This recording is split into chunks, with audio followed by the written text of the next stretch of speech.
Trumpism is McCarthyism with a Twitter account. I lay all of this out to underscore how close we were all to seeing the fall of American democracy. And we will make America great again.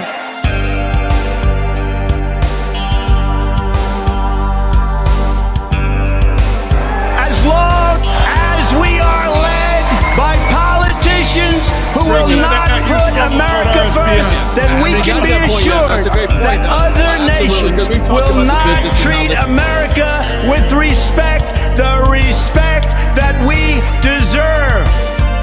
The people in this part of Ohio have watched as the political establishment killed their towns, shipped their jobs overseas, murdered their kids with children, destroyed their families, and entirely abandoned them. They elected Donald Trump because he vowed to burn that system to the ground. He is a globalist, and we are nationalists.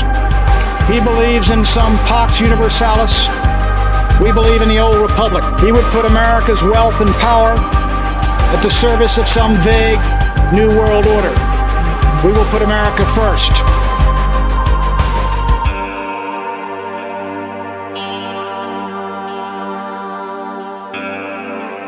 We will not be tyrannized. We will not be demeaned, and we will not be intimidated by bad, evil people.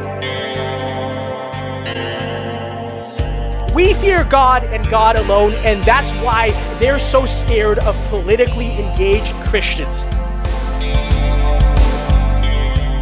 The fastest growing religious group in the country is the non-religious. That progress is heartening, but the religious pushback is fierce, and the forces of Christian nationalism are well organized.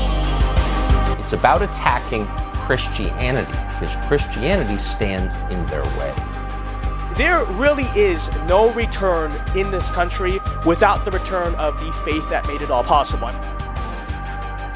If the left seeks to tear down the foundations of American civilization, then it's incumbent on conservative to conserve the foundations of our civilization. And that means that we must conserve the moral influence that Christianity historically has had on our politics.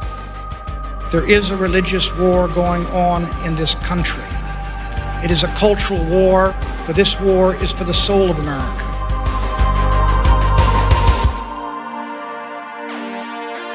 From this day forward, it's going to be only America first. America first.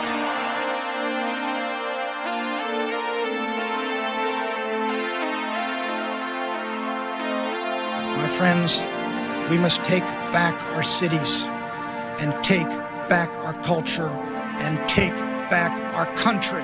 God bless you and God bless America.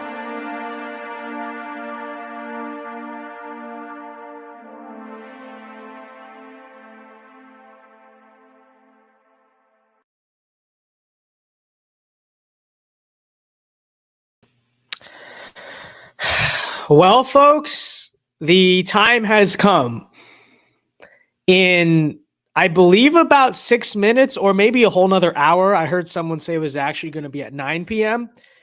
But from what I apparently thought, at least tonight, it'll happen tonight. Listen, we will be on stream for whenever it happens. But tonight, folks, Donald Trump will be making an announcement. Now, I, of course, would assume, I believe the announcement is he's bringing back The Apprentice. But in the rare possibility, the very unlikely shot that he's actually announcing for president, which would be a really crazy thing to do. I don't know. It would be strange, wouldn't it? Imagine if he even came down on an escalator to do it. What an odd possibility. But tonight, folks, as you know, we are nearing the announcement of Donald Trump. Okay. I am watching the right side stream right now here ominously. John is there. Why didn't I get an invite? Thank you, Mr. Trump. We are watching. Michael Lindell is on the screen. I'm sure he's talking all about his Giza dream sheets. But while we sit here and await, we need to discuss just the situation of the race as a whole. Okay. I know I've made some videos on it in the past. Frankly, most of them are probably fairly dated by now. We have new subscribers. We have new talking points and ideas. I think it's time. I'll just do it until Trump shows up. I want to talk a little bit about why I'm still with Trump for 2024, right? Because there's a lot. We can't ignore it anymore. There's a fairly mainstream push for Ron DeSantis, okay? And most of them, frankly, look at the people who are still with Trump like they're crazy. How could you be with Trump? Don't you know Ron DeSantis is more polished? He's more electable. How is Trump going to win with his image in the suburbs, this and that? Okay, let's go through it. Okay, so first of all is the electability argument. All right. I'll say this, on paper, the electability argument makes a ton of sense for Ron DeSantis. I can see it. I even know, shockingly, I know people in the suburbs back home in California who have been Democrats their whole life, and they're turned off by the woke stuff, and they're actually saying, I'll support DeSantis, but I won't support Trump. I'm sure you might even know people like that. It's a very common thing in the suburbs. And so I can see the argument of DeSantis people on that front. I'll be fair to them, okay? And you know, unlike a lot of them, I'm going to approach this in good faith and be fair about it. But I look at the map to 270, okay? And I look at the fact that this is not the country of 2004 anymore. You know, it's not all just about, you know, south of the Sunbelt suburbs everywhere, okay? I look at the fact that between Michigan, Wisconsin, and Pennsylvania, that infamous Rust Belt, that infamous what used to be called the Blue Wall, what's going on the screen? Is something happening? No, nothing's happening yet. Okay. I look at that. I look at Tuesday's results, which, you know, but, you know, looking at them at face value at least, okay? Folks, the GOP is nothing without Donald Trump in the Midwest, in the Rust Belt, okay? You know, Tudor Dixon, for one, okay, running against Gretchen Whitmer. You know, I know people are going to psyop this, try to retcon this to say she was a bad candidate. She was not a bad candidate, okay? She was a great candidate who ran a great campaign, but it was a generically Republican campaign, and she got shellacked, you know? Dr. Oz, who of course now people are going to retcon to claim to be, he was this total MAGA Trump guy. He ran in many ways the very campaign that the establishment has been saying we needed, the suburban moderate campaign, the non-Trumpians in style, you know, campaign. And he lost to, John Fetterman, right? Who, you know, he's not all there in the head. All right. It's still a shocker. It's still a little bit odd. Don't get me wrong. But we learned that a guy who's literally clinically retarded. Okay. It's medical terminology. He was clinically retarded at the time of the election. Okay. Simply by, you know, going around the rural Rust Belt in Pennsylvania, you know, by campaigning outside of Philadelphia. As a guy who looked like trash and couldn't speak, somehow he got that done. Why? Because that's the Republican Party in the Midwest without Trump. It's nothing. In Wisconsin, Tony Evers unseating him, everyone said that was going to be so easy. It was going to happen like that. Somehow he remained in power. Why? Because that's the Republican Party in the Midwest without Donald Trump. All right, that's what happens. And I know people are going to say, "Oh, well, no, but that's Trump's candidates." Folks, does anyone look at Dr. Oz and think that's like a Donald Trump 2.0? Does anyone really think that? It's dishonest. You know, it's dishonest. And frankly, Trump's candidates Trump was not on the ballot. And when Trump's not on the ballot, clearly that's what happens. Okay? And so I look at the situation And I think even on the electability front, which I know in the suburbs, DeSantis will do better. I'm not denying that. I mean, I can do all the mental gymnastics, but unlike a lot of you guys, the DeSantis people, I'm approaching this in good faith, which is that it's definitely true. But if Ron can't crack the blue wall, if he can't crack either one of the three between Wisconsin, Michigan, and Pennsylvania, it does not matter. It does not matter what kind of coalition he makes in Sunbelt suburban America. Okay? If he can't crack the Midwest, it is over. There is no path to 270. All right? Do the math. You don't believe me? Go look at the map yourself. Go in 270 to win. Try to fill out a scenario where DeSantis wins without the Rust Belt. This is not 2004 anymore. Unless he somehow flips like Virginia or something, which is a way longer shot than, Trump, I don't know, winning Arizona or something. It's not going to happen, okay? But then I look bigger picture because it's not just about electability, right? That's not all that matters, in my opinion. I think you should also pick candidates because they stand for what you agree with. I hope the DeSantis people would agree, but, I look at the situation we're in as a country. And folks, we are in a dire situation as a country, okay? This is not the America of 1980 or of 1960, of 1950, whatever.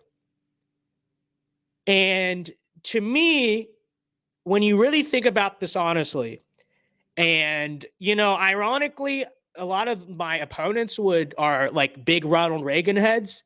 Ronald Reagan actually was this. He was very similar to Trump in this regard, which is that, and this is going to sound liberal, okay? People are going to say, this sounds you just sound like a libtard saying this, or you sound like a resist lib. No, it's just understanding how this stuff actually works. What this country needs is something more than just a politician who's going to get in office and legislate and administrate, right? It needs something of a cultural and political icon that is going to ultimately inspire and lead a counter revolution in the culture, in the country, in the society of just ordinary patriots who ultimately are going to give America something of a kickstart in the other direction that, America needs. Okay? And for all of Ronald Reagan's faults on the policy levels, right? Because we talk about this amnesty, guns, whatever. That's what he was culturally. And you could even say there were shortcomings there. But fundamentally, you had a 1960s and a 1970s that were just ruled by nihilism, by liberalism, and Ronald Reagan inspired something of a comeback on that front, right? And this is a point made in the John Doyle video. Donald Trump is that, okay? And if you've forgotten, think about through the course of his presidency, just what he did for American culture, right? For what he inspired in people. In the situation that we are in, it is going to take that, okay? You can call that arbitrary. You can call that meaningless, okay? But we're not just a country of robots, all right? If this country is going to somehow recover, God willing, it's going to take someone more revolutionary than just a good legislator to get us out of the situation. It's going to take someone who will inspire and galvanize a movement and can really have his pulse, his finger on the pulse of something that's deeper and more immaterial than, this tax cut policy or whatever, right? You know what I'm saying? And above all else, that's what I see in Donald Trump, okay? Maybe his time has passed. I don't know, right? But he's too old now. He's not the same guy he used to be. But folks, he's clearly the best shot, okay? He's clearly the best shot. For all his faults, we don't like this about him, we don't like that about him. Why did he do this while he was president? the best shot at American national renewal is Donald Trump. All right. So we got a super chat here from Arnie Hernandez. Thank you very much. He says, would you encourage conservatives from blue states to leave for red states, or do you think some should stay in order to resist pro-abortion laws? I don't really have a policy on this. I think you should do what's best for you and your family. That's what I will say. You should do what's best for your family. If you feel like you're in a situation where you can stay and fight, then stay and fight. If you feel like you're in a situation where the best option is to move and start anew, then I think that's fine too. It's really up to your situation, in my opinion. It's so sad to see so many well-meaning patriots turn on Trump in favor of Ron. DC Drano tried to get people back on the Trump train, but his entire comment section basically hates Trump now. Sad. Yeah, shout out to DC Drano. You know, one of the few people with the bravery and the courage and the conviction to stand by Trump in all of this. Yeah. Most of the influencers have turned on him. The media, of course, have all turned on him. Right-wing media, the party. You know, look, this is going to be this primary right here is going to be one of the toughest fights of Trump's political life. Maybe the toughest one there is. I don't know, you know, and I want to make that clear too. This is not going to be an easy ride. Okay. Which I think that'll be good. That'll be good for Trump because it's going to bring out the best in Trump. All right. If your issue with him since 2016 is he hasn't had that fire in his belly, trust me, the competition in this primary cycle is the best shot that we will ever have at bringing that back. And so hopefully we do see it. So we'll see. But yeah, it is very eerily reminiscent of 2016, is it not? You know, all of the institutional support is with DeSantis, and we know this, you know. So we will see it. It really is Donald Trump versus the world. It really is. So, you know, here we go.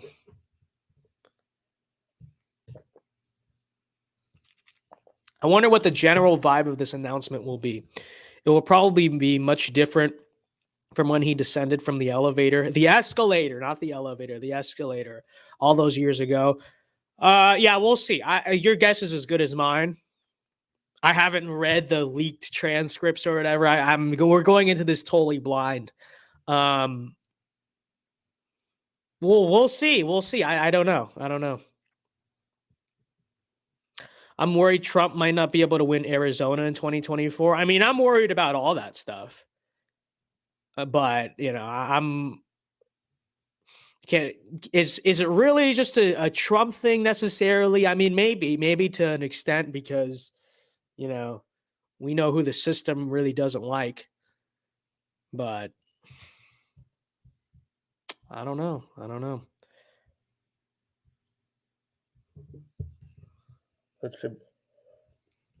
Let's see. Maybe it might be 9 o'clock. It's either 8 o'clock or 9 o'clock. We'll have to see when the actual announcement comes. We can replace Arizona with Nevada Nevada might take longer to count than Arizona. I'm pretty sure it does. It all just sucks. It's 9 p.m. Eastern time. Oh, really? So we have a whole hour. We have a whole hour to wait. Wow. I got scammed. I got duped. I got bamboozled. Okay, well, we got an hour, folks, so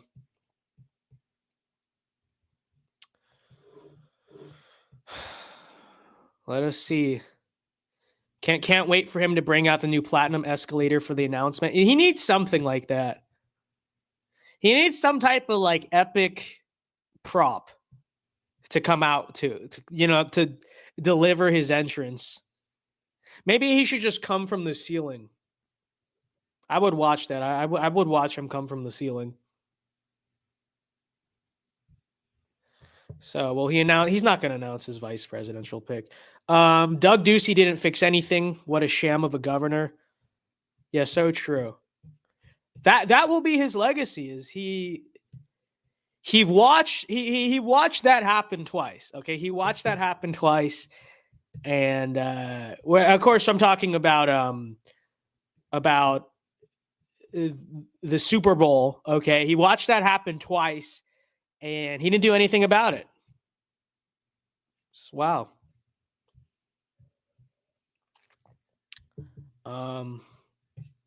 So let's see. I can't. Claim your free Trump mystery box. So they had free Trump book last time, which I'm still supposed to buy. I promised that one dude I would buy it because he bought my merch. You guys remember that? We got the free Trump box now. We got to see this. What's in the?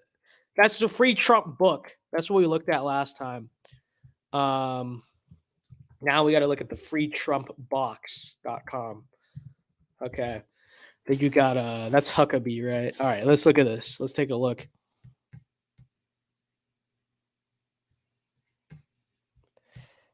We have put together the best mystery box for Trump supporters, and we are giving it away for free. Just pay $20 in shipping. Let's take a look here. What do you actually get in the box? How do I know this is not just an empty box? I understand it's a mystery box, but at least give me some indication of what's actually going in the box. Who's gonna get this? This could be like a smoke bomb for all I know. Yeah, it's a mystery. Ooh, but at least give me an indication. Like most mystery boxes, a combination of things you might get. Like maybe there's a hat in there, maybe there's a shirt. What's actually in there? People don't understand that people did not turn out in the Midwest because they entirely gave up on politicians. They need Trump to get them motivated. Yeah, exactly. And that's my big issue with the electability argument for Ron DeSantis is I don't see the evidence that he's going to be able to do that. And I understand that's a little bit confusing to people who are so plugged into politics. They're like, what do you mean? He might not be Trump, but surely, I mean, he's not that far off. Again, to people who are plugged into politics, it's hard to see. But that's just true. And the truth is that the GOP really does have a big turnout problem. Okay, that's really our issue. And that's been our issue. That was our issue in 2018. That's been our issue, in some of the special elections and then the election itself here. In rural America, in especially like Midwestern rural America, and among working class whites, a lot of them are totally disaffected with the entire political system. You don't know about them, maybe largely because they are that silent majority, right? The forgotten men and women of America. But the GOP needs them to win. Those are the new Republican base. And as you saw in Michigan, as you saw in Pennsylvania, as you saw in Wisconsin, those people are not a automatic lock for the Republican Party. And sure, neither are the suburbs, right? But, really pick your poison. And this is true. And I don't see how these just like disaffected Midwestern white people, again, that's like the base that delivered Trump victory in the first place. And again, looking at the way the map goes now, that's going to be the only Republican path to victory in the future. I don't see it. I don't see Ron DeSantis turning out those people that we need. And believe it or not, the Republican Party may have a bigger turnout issue than the Democrats, which is saying a lot. That's saying a lot, right? Because the Democrats rely on, the their voters in the inner city and whatnot, and we usually look at those people. It's like, oh, they have turnout issues. But the same is true of the people that we need to turn out for Republicans. And again, Noah Boyd says, "What's my email?" It's in the it's in the about section of my channel. I think you tried to do it last time, but you ran into a I'm not a robot. You just have to click the I'm not a robot thing, and it'll show you the email. So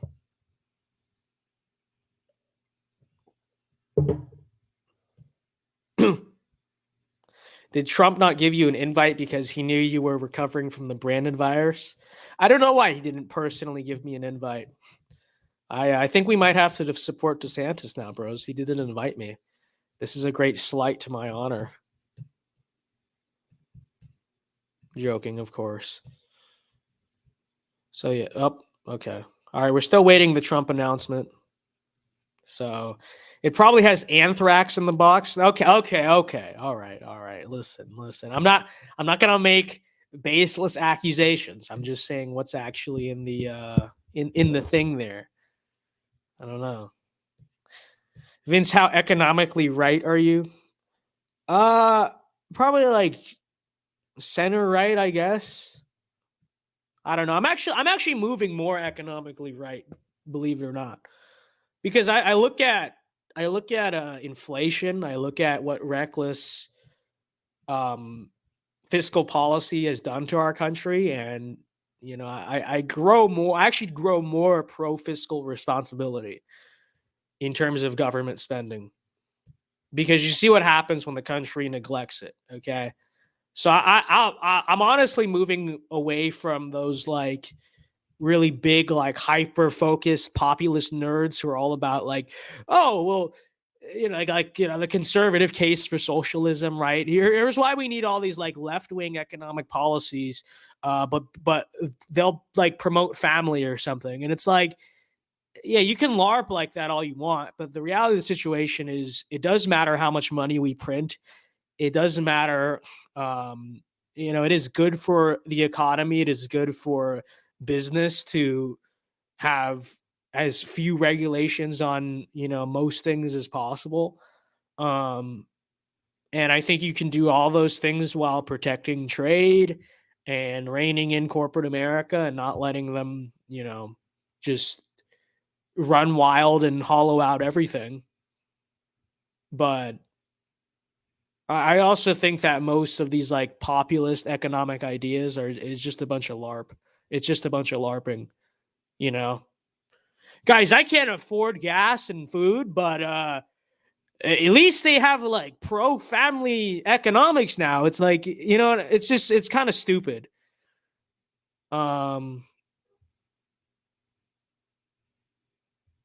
So do you not support American virtue anymore? What are you talking about? That's not who I'm calling out. I'm calling out the people that American virtue doesn't like the DC populist heads, like the Amaris and Vermeules and those people who, the other day they wrote something like the conservative case for a $15 minimum wage. I'm like that's, first of all, that's where your focus is. Like, this is what you're, and it's always like this: conservative case for Medicare for all, conservative case for $15 an hour. First of all, it's like, and I said this before, but it's like, if you were a leftist trying to infiltrate like America First conservatism, that's exactly what I would do. I'm not accusing anyone of anything. I'm just saying, if that were my mission, if that were my agenda, I would probably come in, and instead of talking about the things that really galvanize and drive the sphere, like, focusing on culture and the secularization of America, mass immigration, all that stuff, and you're even on economic issues, picking the common sense ones, like, trade, promoting families, reining in corporations, all that stuff, I would be so hyper fixated on these completely frivolous and oftentimes stupid stuff, like the conservative case for becoming Venezuela, but with like Catholic social values at the center. It's like, you're a LARPer. You're ridiculous, and you probably have very, very, very corrupt intentions, if I'm going to be completely honest there.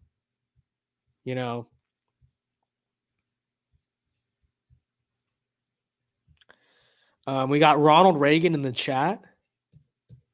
Yo, what the? This is the real Ronald Reagan.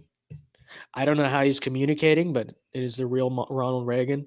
MAGA communists. No, but that's I know that was like kind of what they were calling themselves. Yeah, many such cases.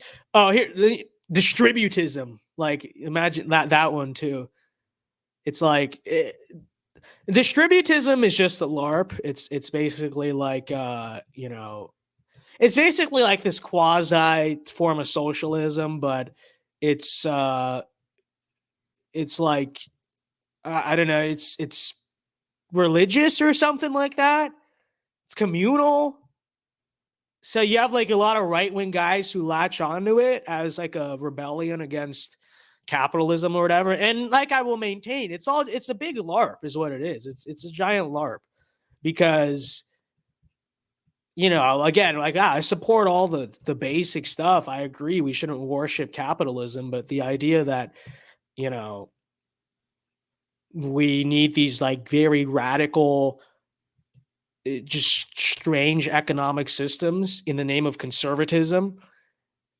I don't buy that at all.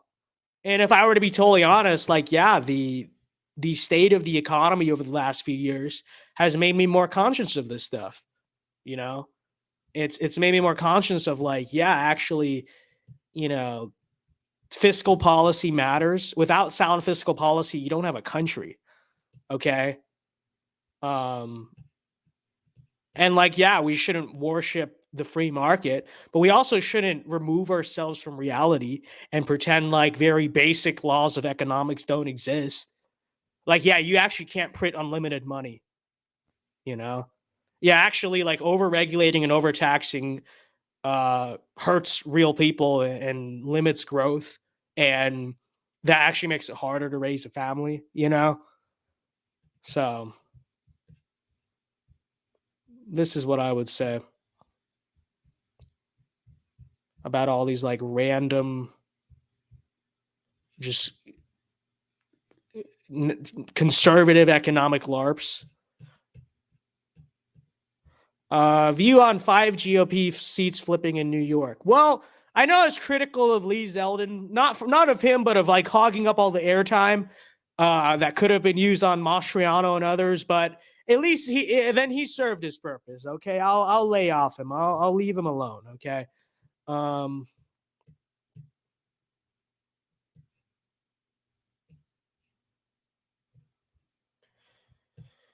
So the economy should serve the nation, not the other way around. Well, I agree with that. See, I'm not accusing you of saying this, but every time I rebel slightly against the hyper fixated economic people on this issue, this is always the response. It's like, so you're saying you should worship the free market? So you're saying the market should not serve people? It's like, no. What I'm saying is, what I'm actually really like proposing is moderate conservative economics. And by moderate, I mean practical, right? I mean practical and grounded in reality, not allegiant to some, just the ridiculous ramblings of some like random philosopher or ideologue, right? Like what I'm proposing is, a fairly common sense, workable economy that works for people, not worshiping the free market or worshiping just wacky, nerdy ideas that like people who have not seen sunlight in 7 days, just sit around and think all about and write these like stupid theory posts on Instagram or whatever about, you know what I mean?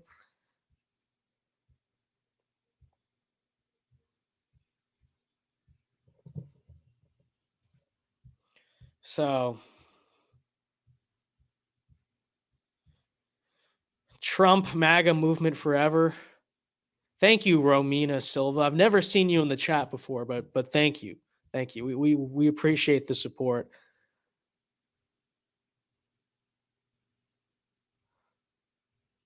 I was taught, or I was, does that mean I was taught? I was taught as conservatives we should bring back the American system proposed by Hamilton and Henry Clay.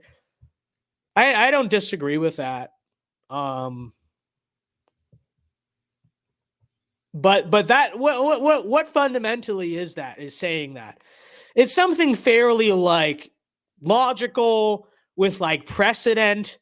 It's not really calling for a radical upheaving of the entire economic system. It's really just saying, okay, protectionism, manufacturing, blah, blah, blah, this and that. Like that, I mean, that I can get behind. What I can't get behind is all these like random nerds who work for, Compact Magazine and whatever, and again, are just so fixated on all this like wacky nonsense. You know what I mean? And what I would say to those people is kind of, we got to move the broadcast to Rumble because apparently Right Side's about to end on YouTube. So let me do that.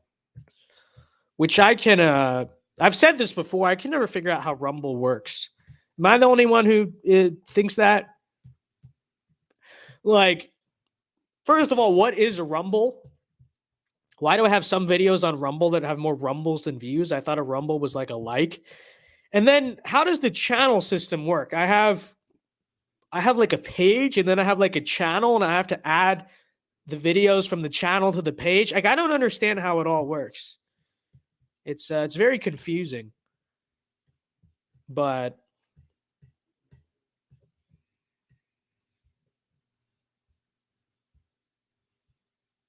okay, here. All right, we got it working. Let me make sure the sound is working. Pushed out today formally. The sound is indeed working. Okay, we are 30 minutes away, folks. Alt Tech make good UI challenge impossible. I feel like they could just like copy the YouTube layout. It wouldn't be that hard. But they have all this weird stuff with like I don't understand which one is my channel and which one's like my page. Why can't they just be the same thing? Like, it's really confusing. I have no idea. It's very strange. Which I'm rooting for Rumble. We need Rumble. We need Rumble to succeed. But the UI, they're not making it very easy on themselves. So,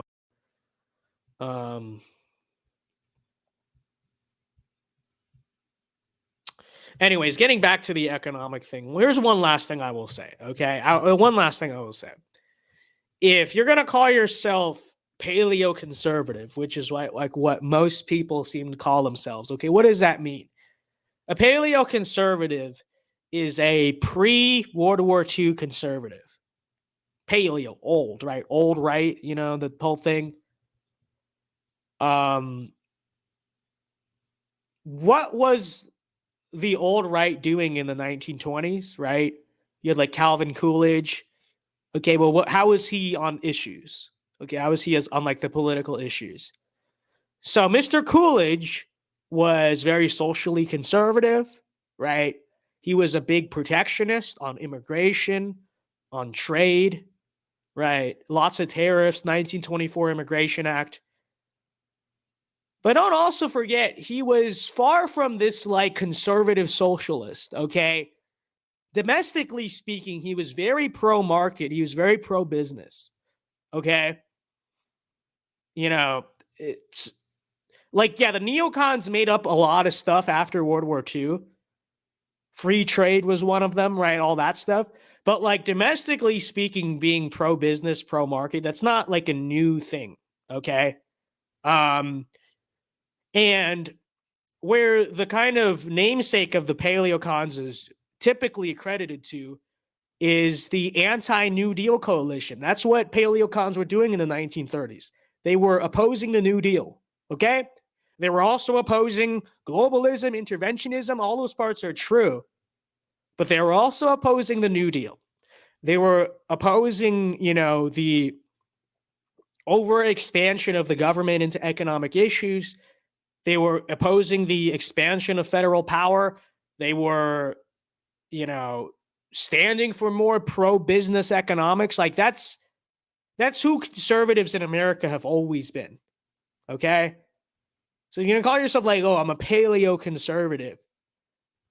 But here's the conservative case for the Bernie Sanders economic plan. Like, that's just kind of ridiculous. Okay? It's just kind of ridiculous. You know, I'm really not a radical on the economic issues one way or another. You know, I'm not like a Cato Institute libertarian. You guys know we make fun of those people all the time. But I'm also not one of these people who just is some type of idealist or radical on the issue of economics. You know, I'm a fairly practical guy on these questions, and I think that's kind of what a conservative is supposed to be. You know?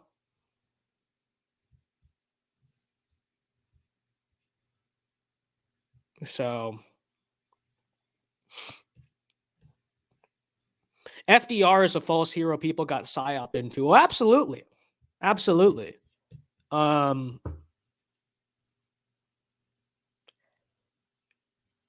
But it's very interesting because most conservatives don't like FDR because of the New Deal. But in this like niche sphere of the right, it's the opposite. They don't like him because of how he handled World War II, but they think the New Deal was good. The truth is they both sucked. FDR was just a terrible president all around. The expansion of federal power, the expansion of the alphabet agencies, the creation of the alphabet agencies, I should say, have been nothing but a disaster for conservatives in America. That's the truth, you know. And so has the expansion of America's influence on the world stage. Like, they're both true. They're both true. People like to pick one or the other. It's like, no, FDR sucked before the war and during the war. Okay. He all around was one of the worst presidents we've ever had. And, you know, the Democratic coalition today is still the New Deal coalition at its core. That's still what it really is, right? You can even see it in the groups, like the groups that still support the Democrats. The only exception might be like the South, I guess, kind of, right? Although they really supported like a different Democratic Party, but whatever. Most of the groups that were in the New Deal coalition are still there today. That's the modern Democratic Party. And that's FDR. And that's what FDR handed you. So FDR, terrible. LBJ, basically FDR too, also terrible.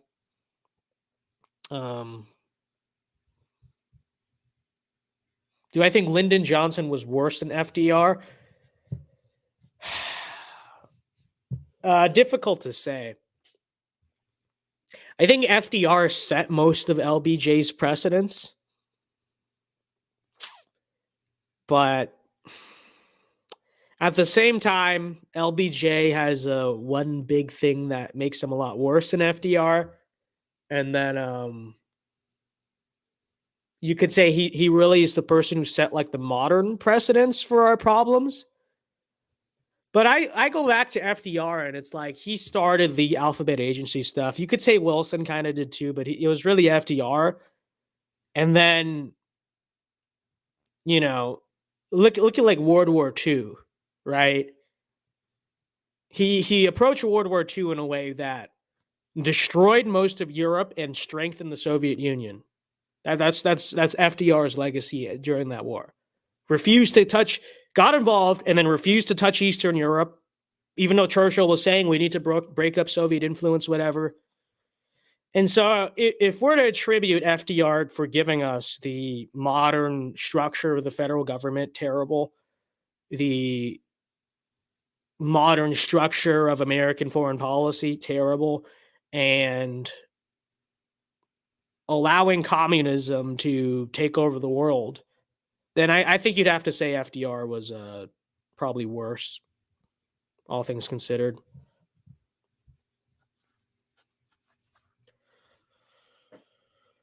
KGB says, check my phone.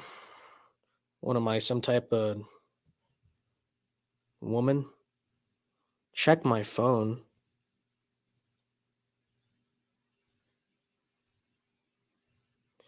Me and the family are watching the stream from Brazil. You really picked the right time to go to Brazil, Gabe. You're like, yeah, let's go in the presidential transition, quote unquote, period where where the country might plunge into civil war. That's kind of based. You guys just didn't care. But what are your thoughts on Brazil right now? I don't know. I think it's like 2020, but Brazilian version. And that's all I'm gonna say. That's all I'm gonna say about it. So fix your lighting, Vince. You fix your lighting. It's because I have this like ring light. I started using this ring light, and that's just the way the webcam for some reason doesn't like the here.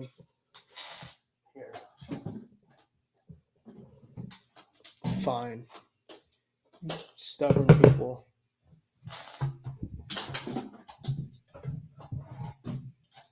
Let's see if this works. Okay, let's see if this works. Is that better?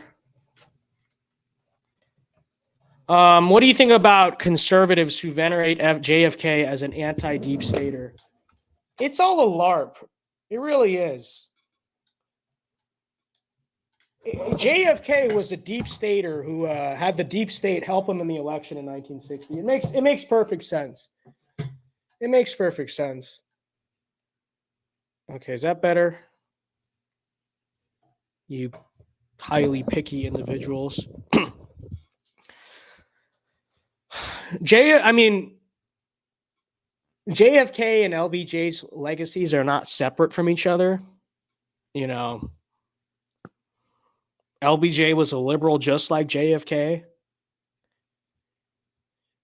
How could JFK be an anti-deep stater when his successor, hand-picked successor, built most of the deep state? Like, not all of it, but expanded the deep state, you know? That's just, it's ridiculous. They just want to, what it's really about is trying to say that, like, oh, well, the Democratic Party has gone so far left and corrupt because look at how they used to be. And it's like, no, JFK is what they are now, right? Like I don't know. It's ridiculous. It's frustrating how people say JFK was a conservative. Yeah, I know. Because he was pro-life. He was also pro-life before Roe v. Wade. So, I mean, you look at where his party went after Roe v. Wade. You really mean to tell me you think he would have been pro-life if Roe was decided yet? Come on, dude. Like, he was a liberal. You listen to his 1960 inaugural address, and don't get me wrong, it's like it's kind of like this inspiring patriotic liberalism. It sounds like it. It's still liberalism. It's liberalism. It's globalism. You know, it kind of has like these social gospel undertones. Social gospel, as in like, you know, this kind of idea that like Christianity and salvation is not about something eternal. It's about like just helping people materially on earth. Like the undertones of that are very strong in JFK's inauguration speech. The guy was a total liberal. You know, he was the liberal candidate in 1960. Like, I don't know why it's so hard to explain this to people. You know, if JFK was anti-deep state, then he wouldn't have won the 1960 election. That's all I'm going to say. That's all I'm going to say. You would have a different person in 1960. Yeah, exactly. He basically was just the Bill Clinton of the 60s. I wouldn't even say that, though. I wouldn't even say that. I think I think had he been allowed to finish, he would probably go down as a pretty he's really the Obama of the 60s. And that's what he would have been if he kind of finished there. Oh, they put up the sign. Wow. Do you think there's any conspiracy behind JFK's death? I mean, I think there's more to the assassination than it seems like, right? Because it doesn't really make sense, the story that's official. But no, I don't think that like the deep state took him out, or if they did, they took him out for like martyrdom reasons, if anything. So okay, Vince, let's listen. We can't listen yet. It's not happening yet.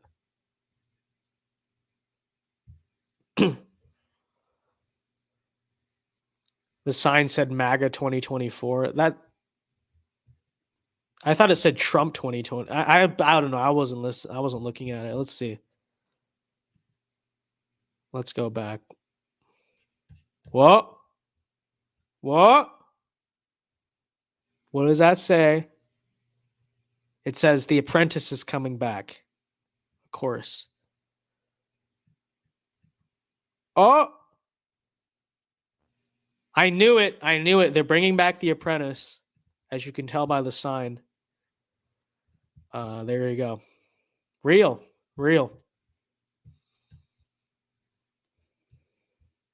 Feds just wanted someone to be worshipped. That's like the best explanation for a JFK conspiracy, if I'm going to be totally honest.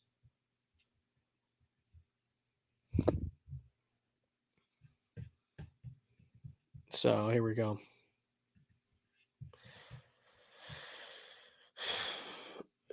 Nixon failed by resigning, right? The Republican Party failed by throwing him under the bus. I'd probably say that. Because he didn't have much of a choice. But anyways. Trump filed the paperwork to run for the new host of Celebrity Apprentice, of course. Rumble better not die on us. Yeah, real. It's going to be... Come on, Rumble. They can handle it. They have servers everywhere, I'm sure. We got the new thought bot in the chat.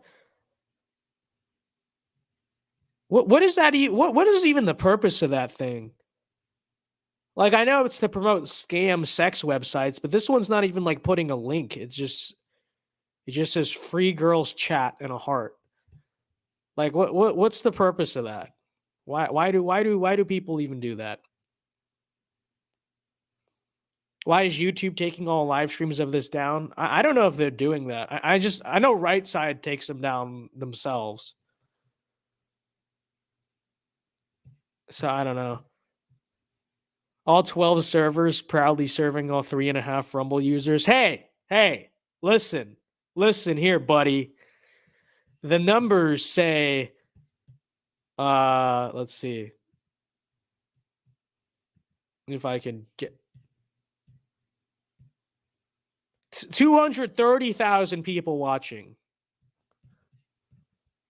Show some respect there, bud, to the great platform that is Rumble, the great, very intuitive to use platform known as Rumble.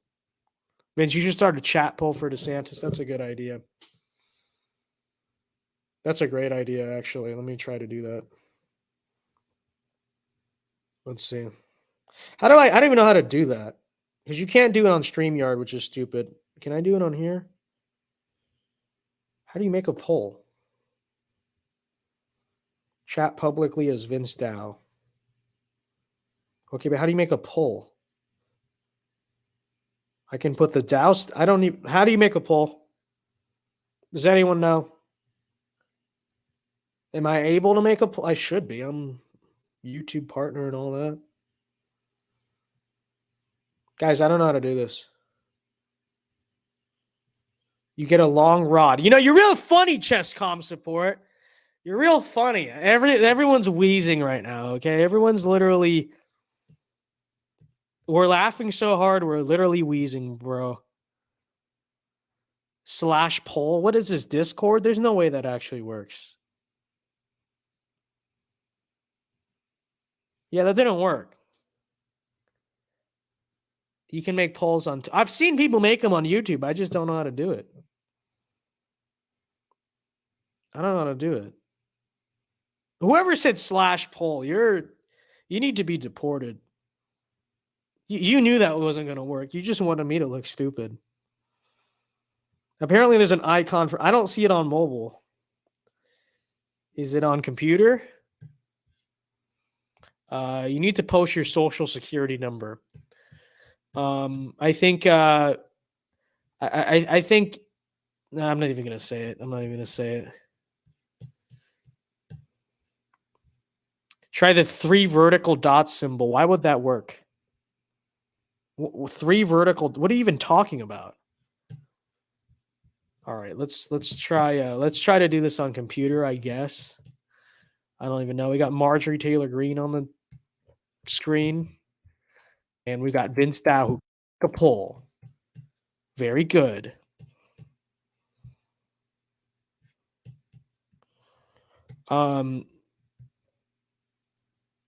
Speaking of which, I'm hearing that Kevin McCarthy might not be speaker. I never know how that process actually works. I know Gates has come out and said he's not going to do it. Biggs is challenging Andy Biggs, which is good. So we'll see what happens there. I think with the okay. Oh, here, wait. Can we do a poll from here? Oh, whoa.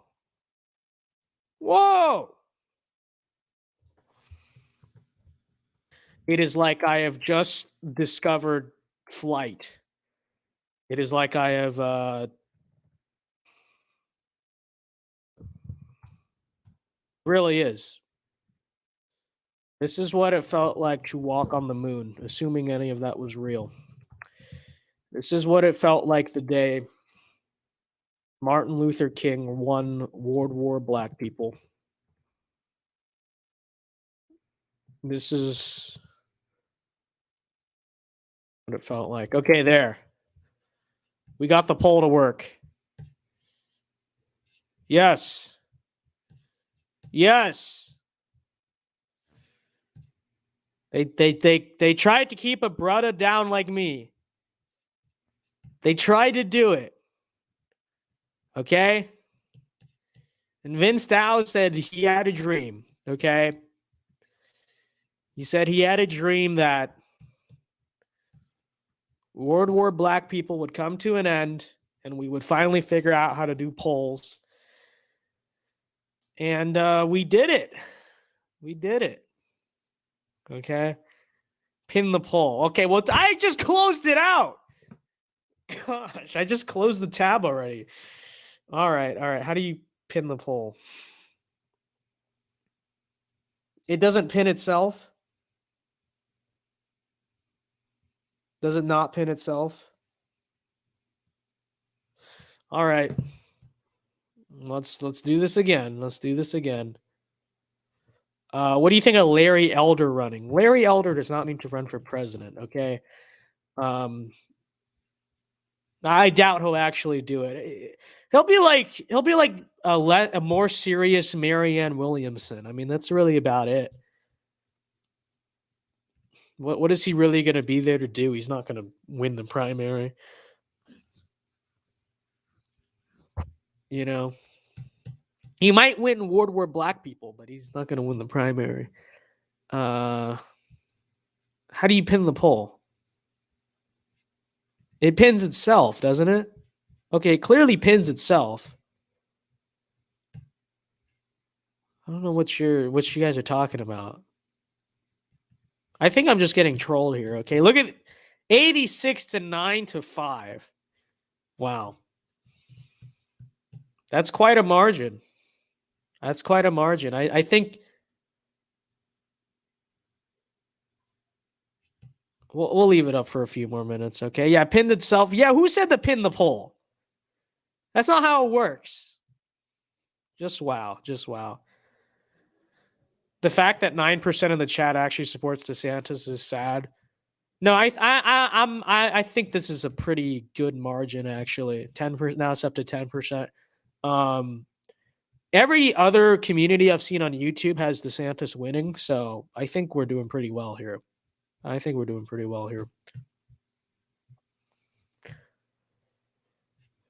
Why is okay? Hold on. We're getting lag. We're getting lag. Okay, we're good. I think we're good now. I actually just closed it out, so now we can't end the poll. The poll's just going to go forever. Rep has DeSantis at like 45%. And most fan bases do. Look, okay, here's what I'll say to the DeSantis people, okay? You know, you can support Trump, you can support DeSantis, but let me establish a rule for this primary, okay? If you want to be taken like seriously by me, if you want to be taken in good faith by me, then don't throw out ridiculous, just silly arguments that are logically and morally inconsistent. Okay, that's what I will say. But especially don't do those and then expect me to look at you like nothing more than a partisan hack. Because that's what I see a lot of right now. You know, especially regarding Trump, you know, taking shots at DeSantis or whatever. There's so many people who are just like, you know, they pretend, oh, I'm neutral here. I like them both. But, and then they'll just give some like argument that doesn't make a whole lot of sense. It's like, you know, I'm perfectly happy to engage in good faith with people who are like, well, DeSantis is better on COVID, or he didn't make these bad cabinet choices, or he, even though he's more electable or whatever, right? I think those are like actual arguments, you know, that you can make in favor of DeSantis. But these people who are just like, Donald Trump is not allowed to, you know, make a comment on his top 2024 challenger. Donald Trump, why is Donald Trump engaging in politics? You know, stuff like that. Or just, you know, there's a lot of stuff like it. You know, there's just these ridiculous arguments set out to just, no matter what, we're just gonna have right-wing Trump derangement syndrome. Like if you're gonna approach it like that, then I'm not gonna like respect you. You know, that's what I'll say about that. You know, if you're gonna apply a double standard, you know, if you're gonna totally blame Trump for every single midterm result and think it's totally fine that Mitch McConnell and Kevin McCarthy basically threw the election on purpose, I'm not going to look at you seriously. I'm going to look at you as what you are, which is just a bad faith establishment shill. You know.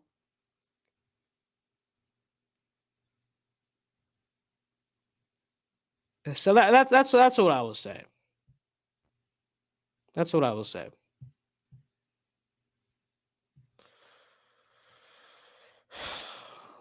Trump just filed to run for 2024. No, guys, you guys don't get it. He's about to announce that Celebrity Apprentice is coming back, okay? That's what's going to happen. Vince, make a new poll, Larry Elder versus George Floyd for president. Okay, hold on. Wait. I got the poll. I got it. Don't you worry. Quite the poll is coming.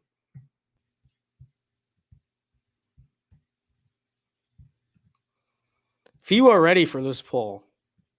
Many will be scratching their heads at how to answer it because they won't even know. Be sure to leave a like on the stream, by the way, if you have not already. Okay, leave the like. What about we can talk about the vice presidency when the primary season is over. It's not relevant right now. Okay, we're gonna close out the DeSantis Trump poll at 84% for Trump, 12% for DeSantis. Did I count that right? I believe so. All right, let's make a new poll. All right. The poll is going to be,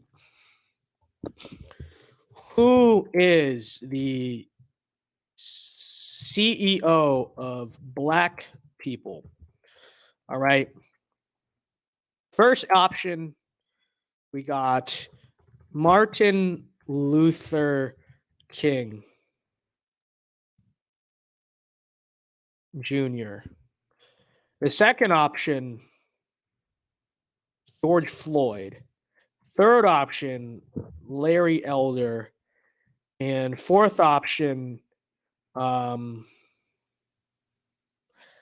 probably say Should we just put Donald Trump? I'm trying to decide between Donald Trump and John Cena. I feel like John Cena would be a curveball. We'll just put Donald Trump. Okay.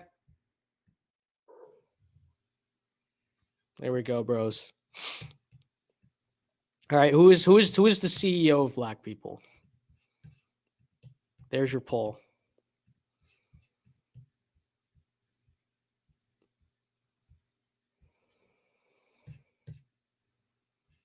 John Cena. Well, yeah, because John Cena is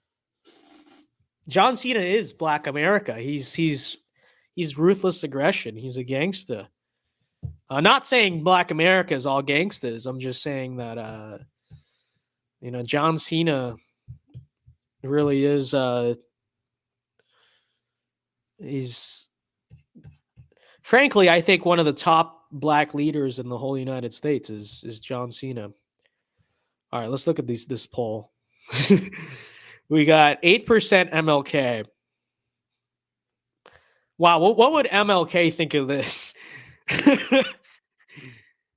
You know how like every time the left is racist, someone has to say, what would MLK think of this? Guys, what would MLK think of himself getting 7%? Wow. We got George Floyd at 31%. Larry Elder. And it's official, folks. Donald Trump is king of the Black people. He is the CEO of Black people. All right. You guys voted on it. I didn't vote on it. You guys voted on it. John Cena because it's basic thugonomics. Yeah, exactly. That's what I was pointing out. Hulk Hogan is the CEO of Black. That's what I should have said. That you're right. I should have said Hulk Hogan. Real. Dr. Oz is the real. He's the Dr. Oz is the Surgeon General of Black people. Did you watch the Doyle Hunter debate? No, I was not there. So no. Okay. All right, we're gonna end this poll. It's quite ridiculous. I can't believe only 31% said George Floyd was the CEO of Black people. Again, what would Martin Luther King think of this? Just incredible. All right, but we are 2 minutes away, folks, supposedly, from the great announcement. Okay. So here we go.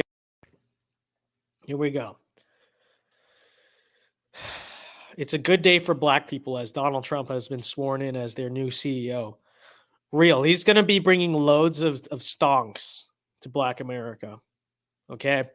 Haven't you heard about the Platinum Plan, libtard? It's coming. It's coming.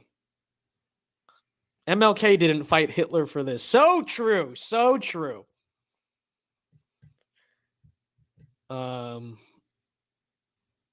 So here we go. Who's the girl on the left? That is Liz Willis, I believe. Right? Yes, that is Liz Willis.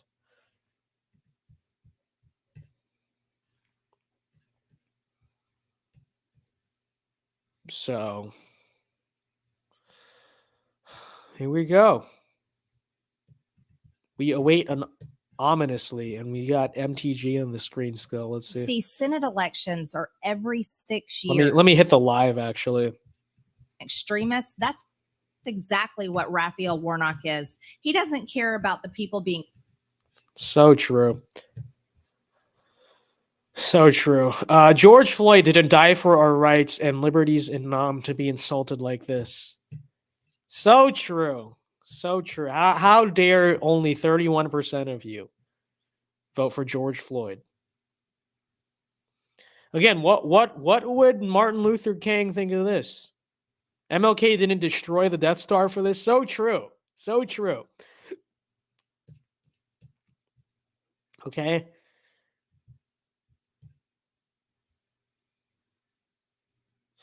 All right. Should we do another poll? I kind of want to do one more poll.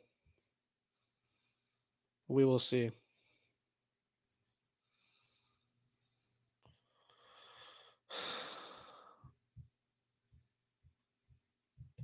Because, oh, I see the camera moving. What's going on here? Oh. Oh. Is he coming?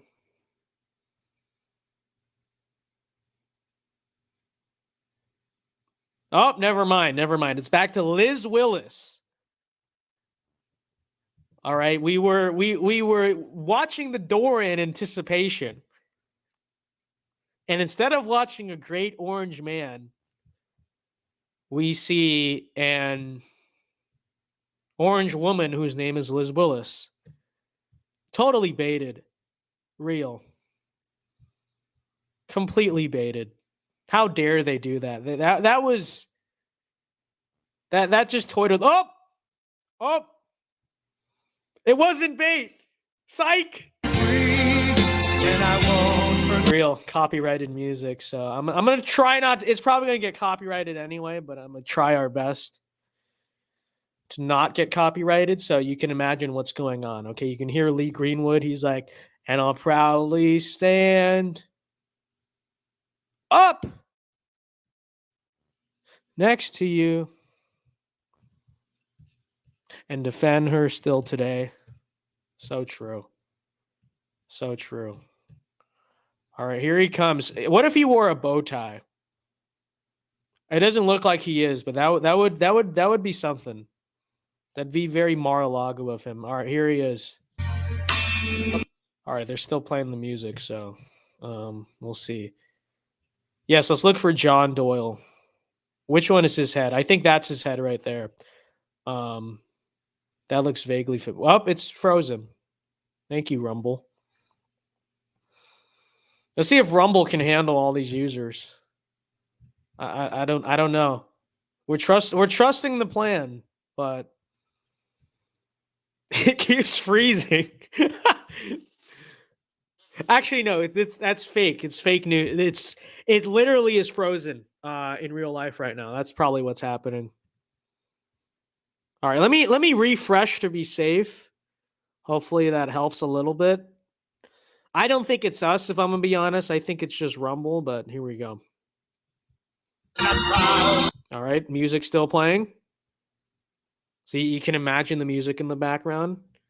He has lots of flags. Make America Great Again is officially back. Let's go. Let's go. Look at that stance. Look at that power stance.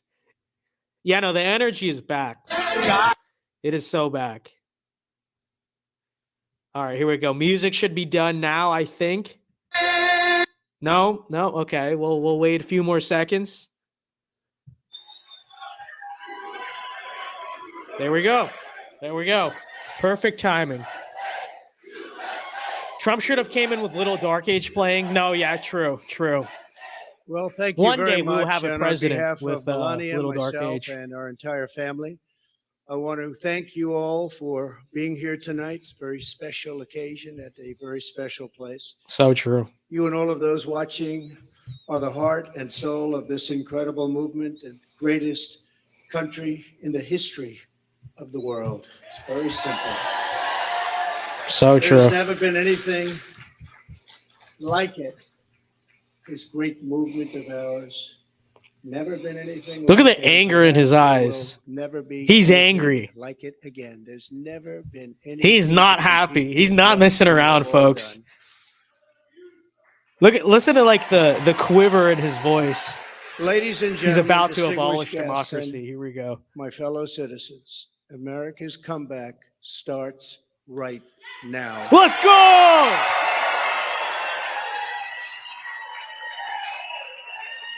Look at the anger in his 2 years eyes, ago, dude. when I I've left never office, seen this the United face. States stood ready for its golden age. Our nation was at the pinnacle of power, prosperity, and prestige. towering above all rivals, vanquishing all enemies, and striding into the future, confident and so strong. Let's go. In 4 short years, everybody was doing great. Men, women, African Americans, Asian Americans, Hispanic Americans, everybody was thriving like never before. So true. There was never a time like this. We turned the page on decades of globalist sellouts and one-sided trade deals. So true. Lifted millions out of poverty, and together we built the greatest economy in the history of the world. Oh, Dark Trump, it's so real. Shores, I took decisive action and saved lives and the U.S. economy. And by October of the same year, America was roaring back with the #1 fastest economic recovery ever recorded. How about that? Thank you, Pixel Trump. We appreciate it. What's going on here? The incoming administration, and all they had to do was just sit back and watch. Real. Inflation was non-existent. Our southern border was by far the strongest ever. And because the border was so tight, drugs were coming into our country at the lowest level in many, many years. Importantly, after decades of rising energy costs, the United States had finally attained the impossible dream of American energy independence, which soon would have turned into energy dominance. So true. For the first time in memory, China was reeling and back on its heels. You've never seen that before, because the United States was outdoing them on every single front, and China was paying billions and billions of dollars in taxes and tariffs. The farmers know that because they got 28 billion of it. No president had ever sought or received $1 for our country from China until I came along, and we were getting hundreds of billions of dollars. Many people think that because of this, China played a very active role in the 2020 election. Just saying, just saying. He's just That saying. didn't happen. Instead of jobs and factories leaving So America true. for China, they were for the first time ever leaving China for America. So true.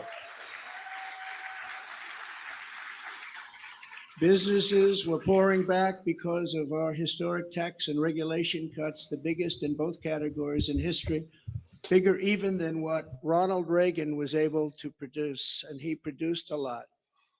China, Real. Russia, Iran, and North Korea were in check and respected. They respected the United States, and quite honestly, they respected me. I knew them well.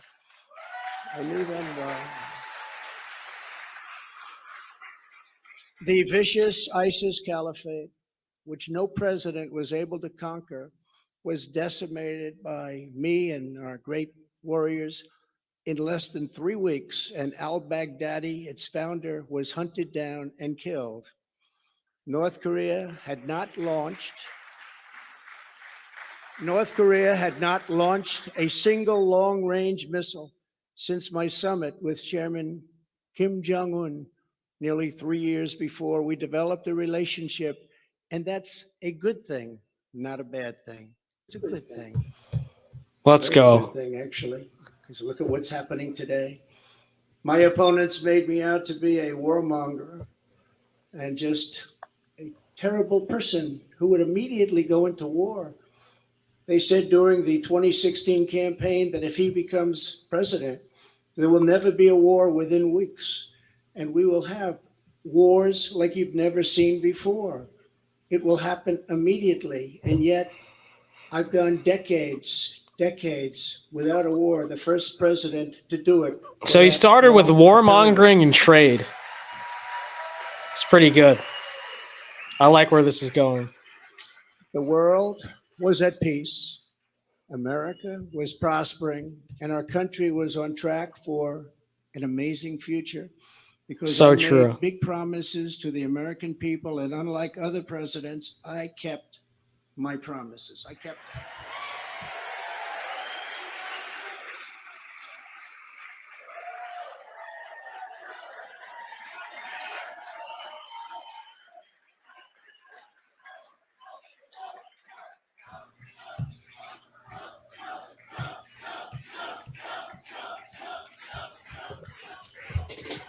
Thank you very much. Under our leadership, we were a great and glorious nation, something you haven't heard for quite a long period of time. We were a strong nation, and importantly, we were a free nation. Real. But now we are a nation in decline. We are a failing nation. For millions of Americans, The dark rhetoric. This is what we need. This is good. This is good. a time of pain, hardship, anxiety, and despair. As we speak, inflation is the highest in over 50 years. Gas prices have reached the highest levels in history and expect them to go much higher now that the strategic national reserves, which I filled up, have been virtually drained in order to keep gasoline prices lower just prior to the election. Joe Biden has intentionally surrendered our energy independence. There is no longer even a thought of dominance, and we are now begging for energy help from foreign nations, many of whom find us detestable. Our southern border has been erased, and our country is being invaded by millions and millions of unknown people, many of whom are entering for a very bad and sinister reason. And you know what that reason is. We will be paying a big price for this invasion into our country for years to come. So true. Hundreds of thousands of pounds of deadly drugs, including very They're not sending their best. Say it. flooding across the now So open, true. totally porous southern border. The blood-soaked streets of our once great cities are cesspools of violent crimes, which are being watched all over the world as leadership of other countries explain that this is what America and democracy is really all about. How sad. The United States has been embarrassed, humiliated, and weakened for all to see.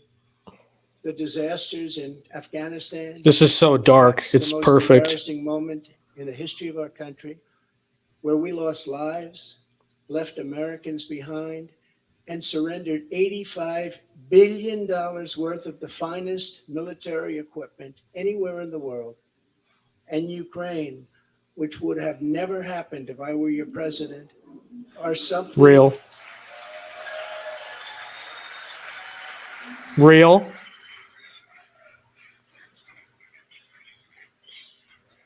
He's so angry. This is really good. And even the Democrats admit that. That's something I've seen them admit over and over again. But our enemies are speaking of us with scorn and laughter and derision because of those two events. But there are many more. Even just today, a missile was sent in, probably by Russia, to Poland, 50 miles into Poland.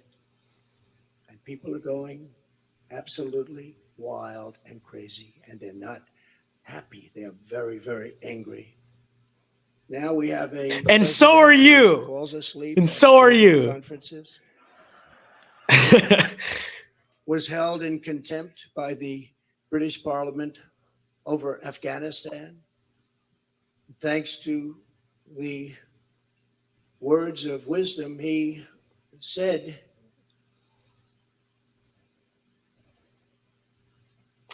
thank you to the wrong country for inviting him to a major summit on the environment of all things.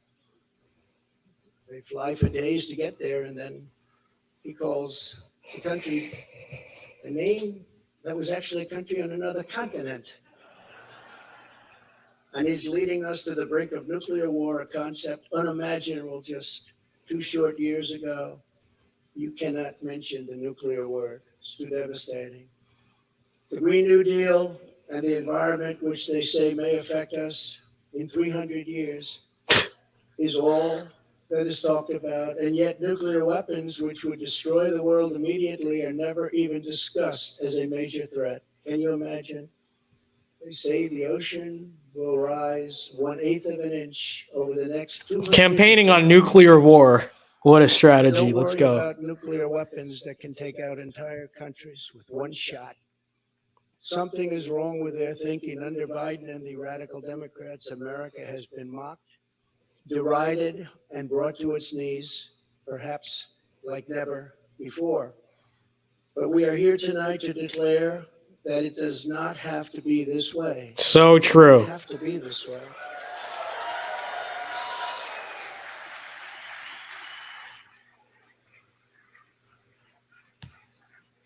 2 years ago, we were a great nation, and soon we will be a great nation again.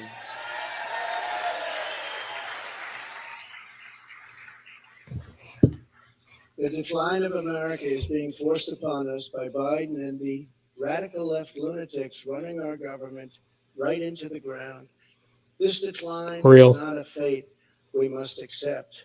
When given the choice, boldly, clearly, and directly, I believe the American people will overwhelmingly reject the left's platform of national ruin, and they will embrace our platform of national greatness and glory. So true. Glory.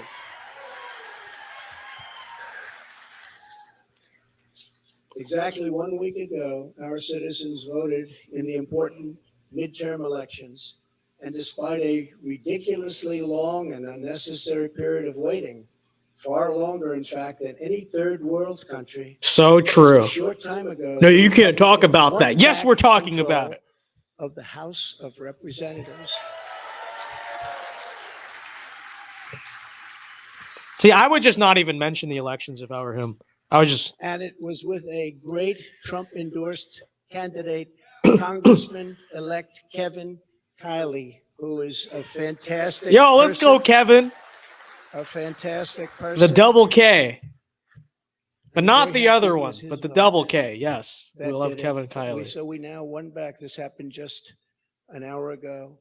Much criticism is being placed on the fact that the Republican Party should have done better. And frankly, much of this blame is correct. So true. Citizens of our country have not yet realized the full extent and gravity of the pain our nation is going through, and the total effect of the suffering is just starting to take hold. They don't quite feel it yet, but they will very soon.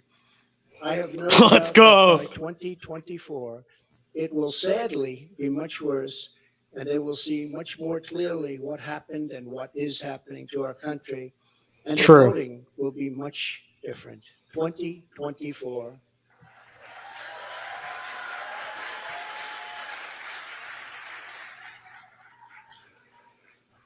Are you getting ready?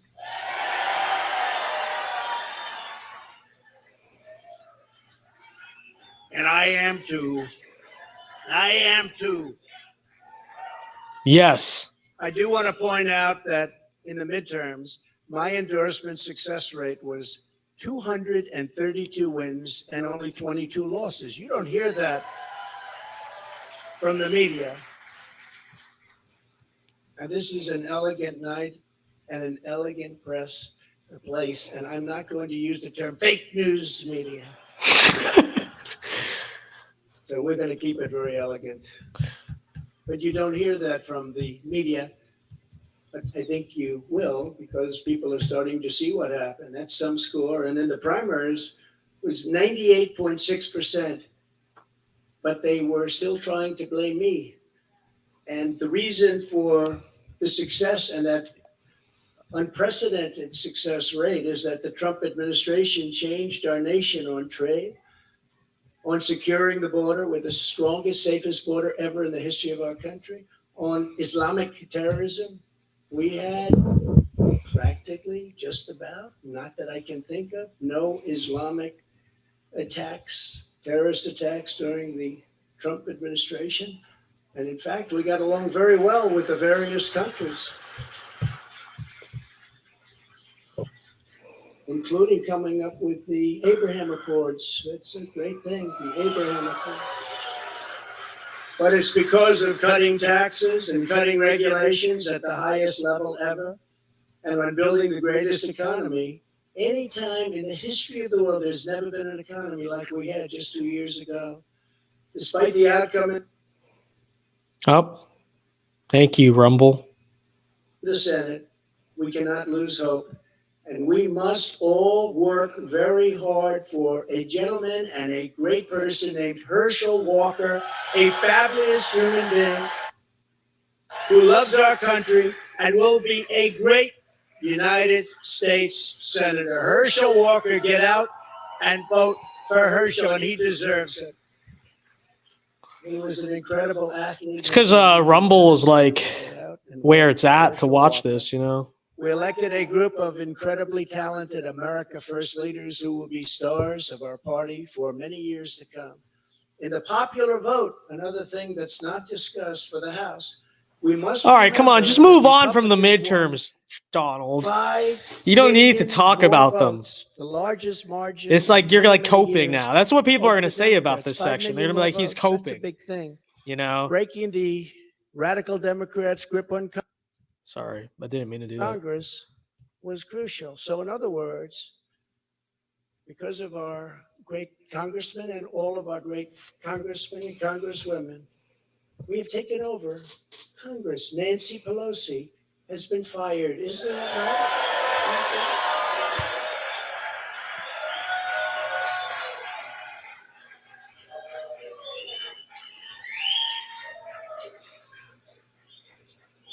I told them, I said, if you just keep a little bit lower standard, you're going to have a big victory. They said, let's win by 40 seats. Let's win by 50. I said, if you win by 2 seats, be happy. But she's on her way to another country right now. She's been fired. But we always have known that this was not the end. It was only the beginning of our fight to rescue the American dream. Real. And it's a word you don't use. 2 words. I don't want to be Joe. It's 2 words. American dream. That was not good what he did. There are a lot of bad things like going to Idaho and saying, welcome to the state of Florida. I really love it. In order to make America great and glorious again, I am tonight announcing my candidacy for President of the United States. Yes. Yes. Celebrity Apprentice is going. Yes.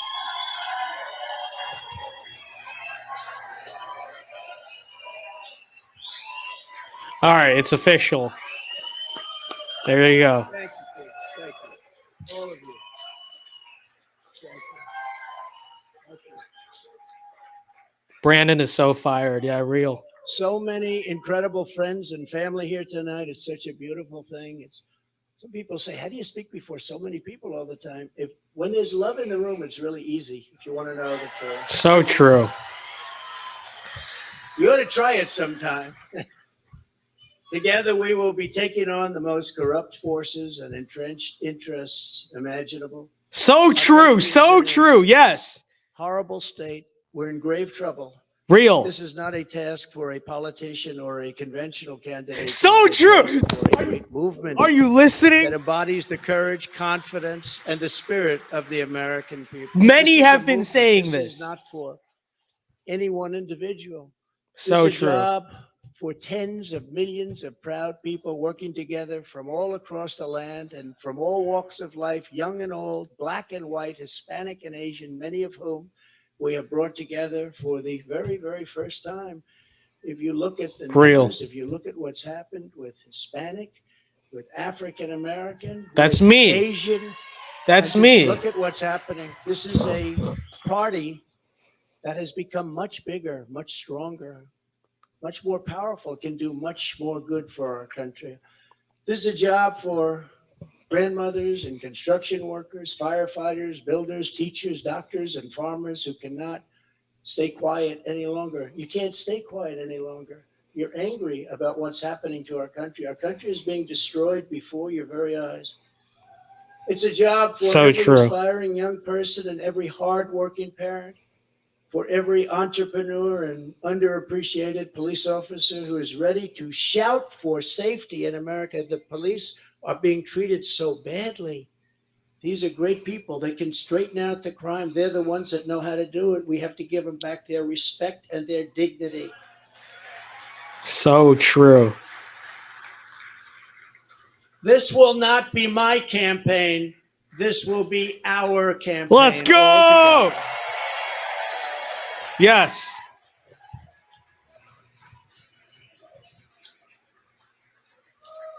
Because the only force strong enough to defeat the massive corruption we are up against is you, the American people. It's true. The American people, the greatest people on earth. We love them all.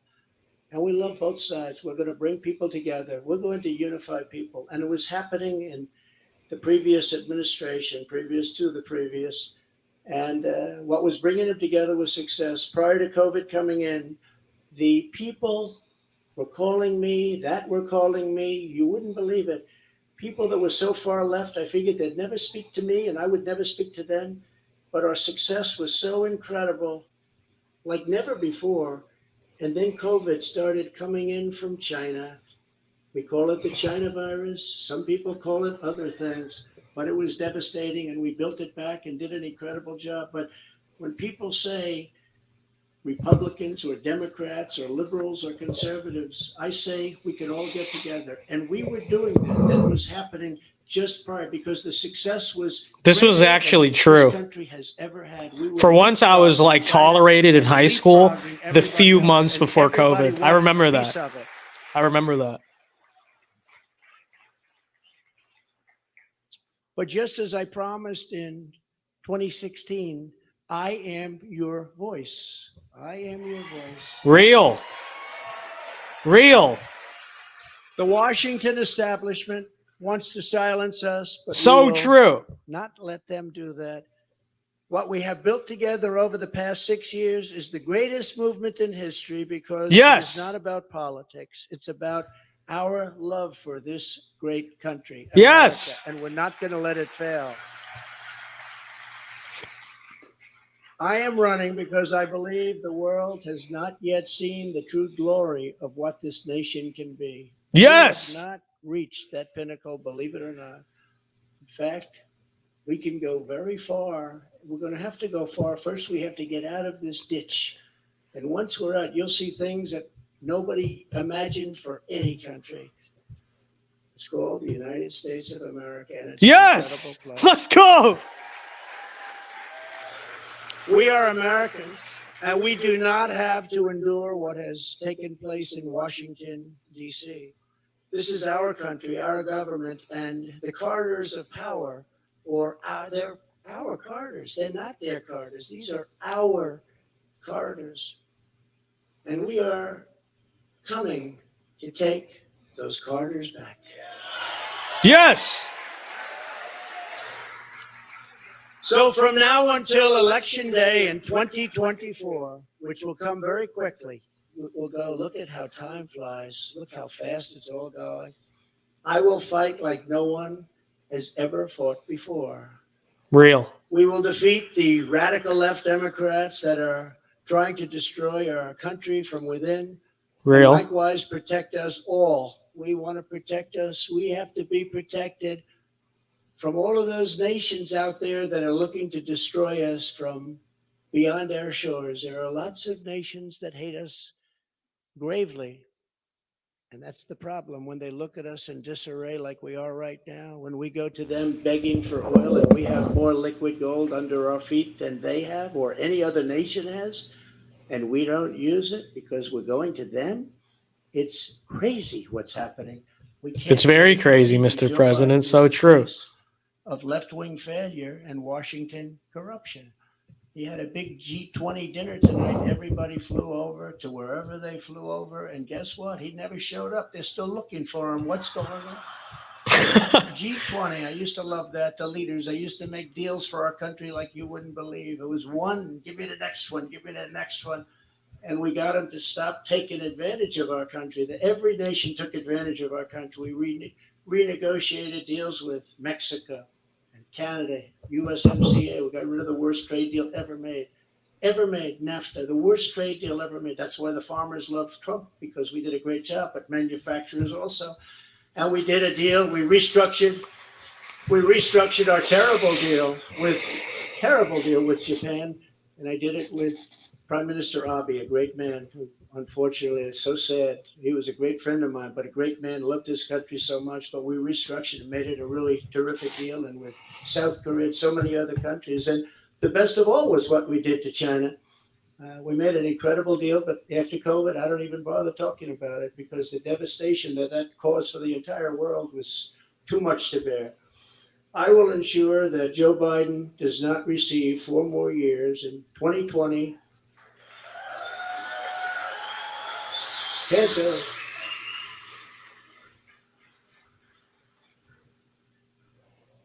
country could not take that. And I say that not in laughter, I say that in tears. Our country could not take 4 more years. It can only take so much. It's all very fragile to start off with. It can only take so much.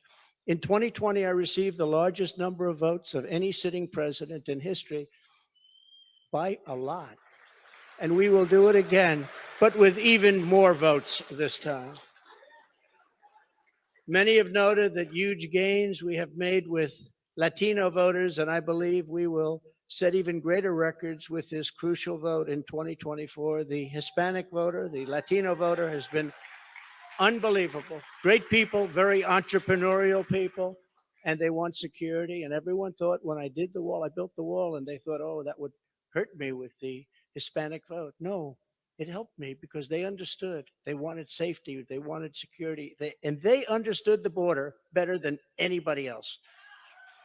So they were amazed. And we started that trend, and now we're continuing with that trend. You look at what we've done in Florida, what everybody's doing now in Florida and Texas, along the border in Texas, won every single community. I won every single community. Governor of Texas called. Great gentleman, just got reelected. And he said to me, I'd like to talk to you for a second. Well, he said, you've done something that nobody else has done.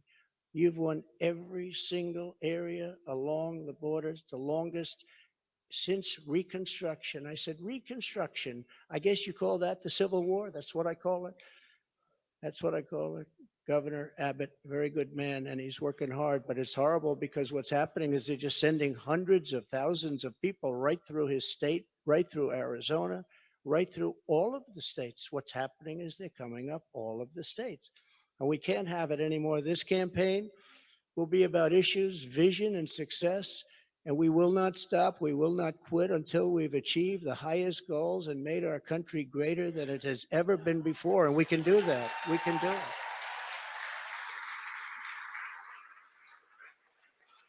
Our victory will be built upon big ideas, bold ambitions, and daring dreams for America's future. We need daring dreams. It is not enough merely to complain or oppose. We don't want to be critics. We don't want to be complainers. I never wanted to be a critic. I never respected critics. They tell people what's wrong, but they can't do it themselves. So true. We will win because we will fight with every measure of our strength and with every ounce of our energy to lift up the working men and working women of America and to restore the fabric of this nation. The radical left Democrats have embraced an extreme ideology of government domination and control. Our approach is the opposite, one based on freedom, values, individual responsibility, and just plain common sense. It's common sense. Real. In 2 years, the Biden administration has destroyed the U.S. economy, just destroyed it. With victory, we will again build the greatest economy ever. It will take place quickly. We will build the greatest economy ever. And if you remember, I did it twice. I did it before COVID and then handed off something where the stock market was higher than just prior to COVID coming in. And we did it twice, and we will do it again, but this time we'll do it bigger, stronger, better than anybody can even imagine.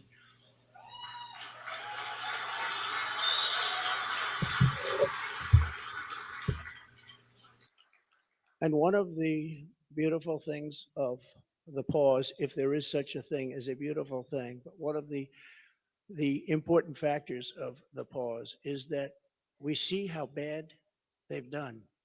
So we will be able to do it properly, and it will be much easier. Everybody will agree with us because everybody sees what a bad job has been done during this 2-year period, and it will be a 4-year period.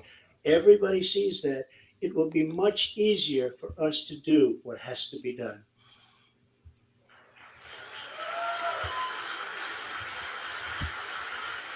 Real. We will immediately tackle inflation and bring down to a level that it was, we were at 0, but actually the best number is 1%. Do you know that?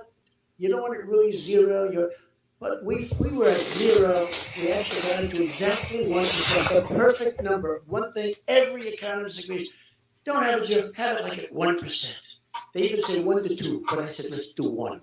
And we had it at 1%, and we had it there for a long period of time, and we had the value of the dollar. We had it so that this country could make a lot of money. And I fought other countries where they devalued their dollar, or they devalued their currency, whether it was the pound, whether it was the yuan or the yen.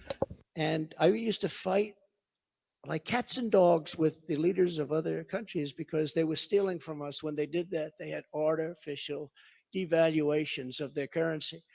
It's a very important thing. I haven't even heard it mentioned in 2 years. That's a very important thing. It's very hard for us to compete when they do that artificially. And they had to pay a big price when they did it. And they never really did it for very long. I said, we're not going to do business with you anymore as a country. And they believed me. And they let it go back up. Instead of putting America last, as the Biden administration has done very, very openly and bravely, because I can't imagine saying, let's put America last. I think it takes courage. We will again put America first. Let's go. Switched out the mic just in time. So true. Every policy. Wait, this is a 2016 line. You guys ready? Thank you very much. We do love our country, isn't it? That's why we're here. I didn't need this. I had a very nice, easy life. This is something I didn't need, and a lot of you people don't need either. But we love our country. We have to take care of our country. We have to save our country. Every policy must be geared toward that which supports the American worker, the American family, and businesses, both large and small, and allows our country to compete with other nations on a very level playing field, which we never had until I came along and the Trump administration came along. And now we're losing it. They're moving back into China. They're moving back into these other countries. It's horrible. That means low taxes, low regulations, and fair trade, much of which I've already completed, but now will even greatly enhance. Other countries should pay for the privilege of coming into the American marketplace. They have to pay to come into our country and make all of that money, take it away from us. And thanks to the Trump administration. I see that. Which one's the back of Doyle's head? I can't tell. And the biggest country in the world is what we have. We have the best and the biggest. If you remember, for many years, you can look in your projection books, China was going to take over from us as the largest economy in the world in 2018 or 2019. I said, I don't like that timing. And I was with President Xi, who's now president for life. I called him king. He said, no, I'm not the king. I said, yes, you are the king. You're president for life. It's the same thing. But I said, President. Trump can be president for life. I endorse it. They had Let's China go. 25. That means China was going to take over virtually the whole world economy by 25. I said, that's not a nice sign. I don't want that sign. They took it down. They took down the whole slogan. Probably will be coming back at some point in the near future. But I found it very insulting. I said, I find that very insulting. On day one, we will end Joe Biden's war on American energy.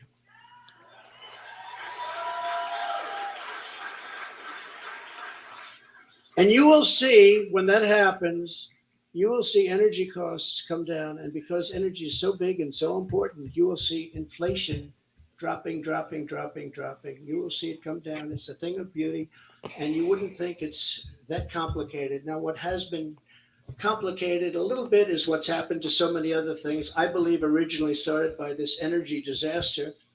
We were $1.87 a gallon for gasoline, and now it's hitting $5, $6, $7, and even $8, and it's going to go really bad.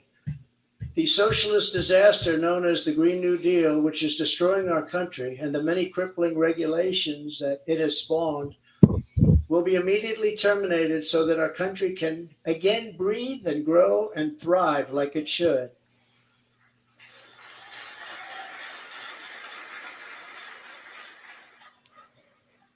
Very, very much hurting our country. Germany tried it. They were up for about a year. Remember I sent to Angela. Remember Angela? Do you remember Angela? Nobody's remembering her now. Angela Merkel, I sent her a white flag of surrender. She said, but why do you send this to me, Donald? I said, Angela, I sent it to you because this is a flag of surrender. You are getting 78% of your energy from Russia. And when that happens, history has proven that it's not good for Germany. Just take a look over the last 150 years. It hasn't been good. What I didn't know would take place so fast. And Germany closed, as you know, all of its coal-powered plants and its nuclear plants. They closed everything, and now they're building coal plants, and they're building them fast. And China's building a coal plant every week. Every week they open up another, and then they talk about all of the things that they do environmentally. They are watching us die with the Green New Deal, with our windmills and with our solar that doesn't have the power to fire up our great factories and our great plants. They are watching us die, and they're laughing as it happens. Remember, economic security is national security, and that's what it is. We need economic security. That is why we will launch an all-out campaign to eliminate America's dependence on China. We will bring our supply chains, which are a disaster right now. You can't get anything, and good luck getting a turkey for Thanksgiving. Number one, you won't get it, and if you do, you're going to pay 3 to 4 times more than you paid last year. Real. We will bring our supply chains and manufacturing based the Brandon turkey, as we were strongly doing during the Trump administration, and we will systematically bring back wealth, health, and success to the American middle class and to America itself. Please.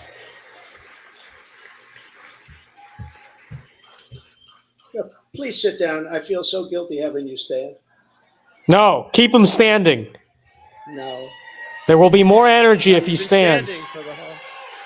For the whole event. I feel very guilty. I don't want that to happen. To every worker and family struggling to survive in the Biden economy with inflation destroying your family and your life, this campaign will be for you. Help is on the way. Joe Biden has abolished America's borders. We are going to restore and secure America's borders just like we had them before, best ever. We built the wall, and now we will add to it. Now, we built the wall, we completed the wall, and then we said, let's do more, and we did a lot more. And as we were doing it, we had an election that came up.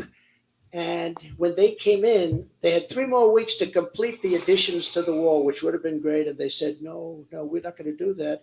And that's when I realized that they actually want to have this disaster known as open borders.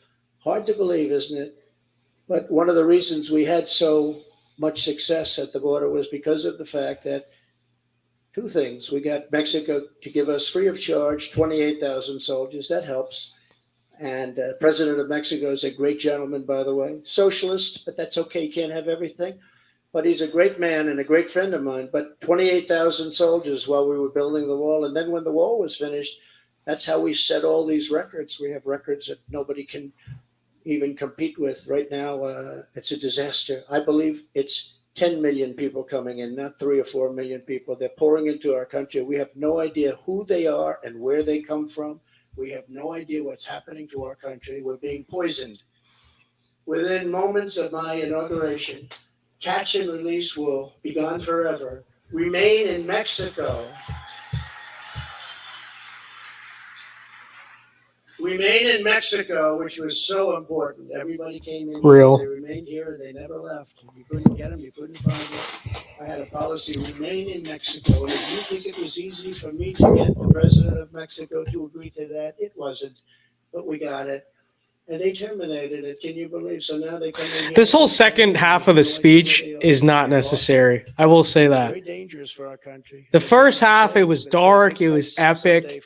You could have just made that the announcement. If I'm going to be totally honest. The illegal alien criminals that have been unlawfully allowed into our country. We have no choice. We have no choice. And in restoring border security, we will stop the flow of deadly drugs and horrible human trafficking, which both have been set upon us like never before. The human trafficking, you think of it as an ancient thing. It's not ancient. Because of the internet, human trafficking is worse than it's ever been in history. and we stopped them at the southern border, which is the number one port all over the world, the southern border. So much comes through the southern border, number one port, and we stopped them, and now it's at levels that are many, many, many times what it was just 2 years ago. Biden and the radical left had let loose on this total breakdown of law and order. It was a total breakdown of law and order. I will restore public safety in American cities and other communities that need our help. And if they don't want our help, we're going to insist that they take our help this time. Because, you know, the Democrat governors, these are all Democrat cities. The governors and mayors are supposed to ask for the help, and they would never ask for the help. And yet people are being shot and killed at random like nobody's ever seen before. And we Yes, real. We need me in the Trump cabinet. Minneapolis and in other places. In Seattle, we went and we were getting ready to go, and they took over part of the city. And the governors, the Democrats don't want to ever ask to do anything because they don't want to shake things up. In the meantime, the cities are rotting, and they are indeed cesspools of blood. So we're going to go and help them, even if they don't want the help. We will give our police back their authority, resources, power, legal protection, and we will give them back their respect. They're great people. And I will immediately launch a no-holds-barred national campaign to dismantle the gangs and clean out the nests. Let's go. Let's go. Real. National Guard. You know, the worst martial law. Yeah, real. Criminals, the worst gangs are MS-13. And under the Barack Hussein Obama administration, they were unable to take them out because their countries where they came from wouldn't take them. And I learned about that in my first day, I actually say. But I learned about it, and I said, which countries? And it was Honduras and Guatemala. It was El Salvador, some others. And I said, how much do we pay them? Sir, you pay them $750 million a year. That's a lot of money. I said, all right, stop payment. We're not paying them anymore because they wouldn't accept them. They would put planes on the runway. So when our plane would come out with these gang members from MS-13, the plane couldn't land because other planes were on the runway. The buses weren't allowed to get through their borders because they had stronger borders than we did by far. They had borders. We don't have borders. They had borders. Other countries that we defend have borders. We defend other countries' borders, but we don't defend our own. But these countries, and I got to know all of the presidents, and prime ministers. I got to know them all. And I said, all right, stop payment of the $750 million a year. They won't take them. And you could not get anybody back in because they sent them out. They didn't just come out. They sent them out. They don't want the bad ones. They want to keep their good ones. They don't want the bad ones. These are gang members that will kill, and they like using knives because a knife is more painful than a gun. You've read the stories. MS-13, these are savages. They say, oh, please don't use that name. They're people. No, they're not. These are savages. So true. And so we went along, and I said, stop payment of the $750 million. And I get a call the next morning from the presidents of every country that we're talking about. Sir, there seems to be a misunderstanding. What's the problem? Is there anything we can do? Yeah, you're not taking your MS-13 gang members back that you sent to us in the caravan. That you sent to us. So true. The caravans, thousands and thousands of people. And in those caravans, I assume these aren't good people. Yeah, real. Real. I said, you're not taking them back. Well, we didn't know that this was a problem, sir. Is there anything we could do? I said, yeah, take them back. We would be glad to take them back, sir. They took them back. I still didn't give them the 750, but that's Let's go, King. And by the way, now Biden wants to give them $4 billion. They were happy with 750, and now they want to give them $4 billion. Somebody someday is going to explain that one to me. It actually makes you rage with anger when you hear that. They wanted 750 so badly, and now they're getting $4 billion. We will wage war upon the cartels and stop the fentanyl and deadly drugs from killing 200,000 Americans per year. Real. And I will ask Congress for legislation ensuring that drug dealers and human traffickers, these are terrible, terrible, horrible people who are responsible for death, carnage, and crime all over our country. Every drug dealer during his or her life on average will kill 500 people with the drugs they sell, not to mention the destruction of families. So true. But we're going to be asking Screw drug dealers. everyone who sells drugs, gets caught selling drugs, to receive the death penalty. Let's for their go! heinous acts, Yes. because Yes. it's the only way. We don't need any more blue ribbon committees. We don't need, I don't like to say this, and I don't even know if the American public is ready for it. And a lot of my people say, please don't say that, sir. That's not nice. They kill 500 people each on average. And if you don't do this, in China, when I was with President Xi, I said, President, do you have a drug problem? No, we don't. He looked at me like I didn't know what I was doing. Aye, what our drug? How come you don't have a drug problem? He said, quick trial. You do drug, you die. Quick trial. That's where, if you get caught dealing drugs, you have an immediate and quick trial, and by the end of the day, you're executed. That's a terrible thing. But they have no drug problem. The only drug problem they have is they make the fentanyl that comes into our country. I had him stopping it. And then when I was gone, nobody ever mentioned it to him again. We were stopping it. That was way down that number. But they send it in. But they don't have a drug problem. Other countries like Singapore has no drug problem. No drug. No drug problem in Singapore. What are you talking about when they say drug problem? They don't know what you're talking about. You chew gum, you die. That's Singapore for real. Risk their lives every time they sell. When they can come to the United States and nobody even cares, they can do whatever they want to do and become rich. It's a disgrace. So if you want to get rid of that and also bring down your level of crime, probably 75 or 80%, that's the only answer. No more blue ribbon. I refuse to create them anymore. They were just a joke. It was New York people wanting to be on a committee for publicity reasons. No more blue ribbon committees. That's the only way you're going to solve the problem. And I hope politicians are listening because they should do it quickly. Joe Biden has also proven that he is committed to indoctrinating our children, even using the Department of Justice against parents who object. It's a terrible thing that's happening. It's so sad what's happening. When I'm in the White House, our schools will cease pushing critical race theory as they were. So true. Radical civics and gender insanity. Or if they do that, they will lose all federal funding, but we'll get them to stay. And I will be the president who finally fixes education in America. We were doing great. We were starting to really get it right. We will not let men, as an example, participate in women's sports. Is that okay? No way, no men. No men.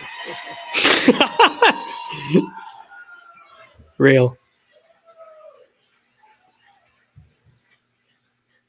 My people tell me, sir, that's politically incorrect to say. I said, that's okay. I'll say it anyway, if you don't mind. Real.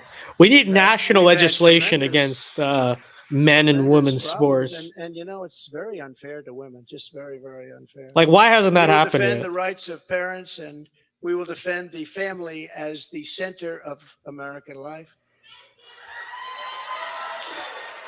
So true. But who would think, standing up here 10 years ago, 15 years ago, that a politician, and I don't like to think of myself as a politician, but I guess that's what I am. No, you're not. That thought. But that a politician would be up saying, we will defend parental rights. Of course you're going to defend it. Who would think that we even have to mention this? Who would think it even should be a subject to be talked about? We have to defend parental rights. Can you believe this? As commander-in-chief, I will get Biden's radical left ideology out of our military. And I did. And in the first day, they put it back. They signed an executive order and they put it back. It was gone. We will abolish every Biden COVID mandate and rehire every patriot who was fired from our military with an apology and full back pay.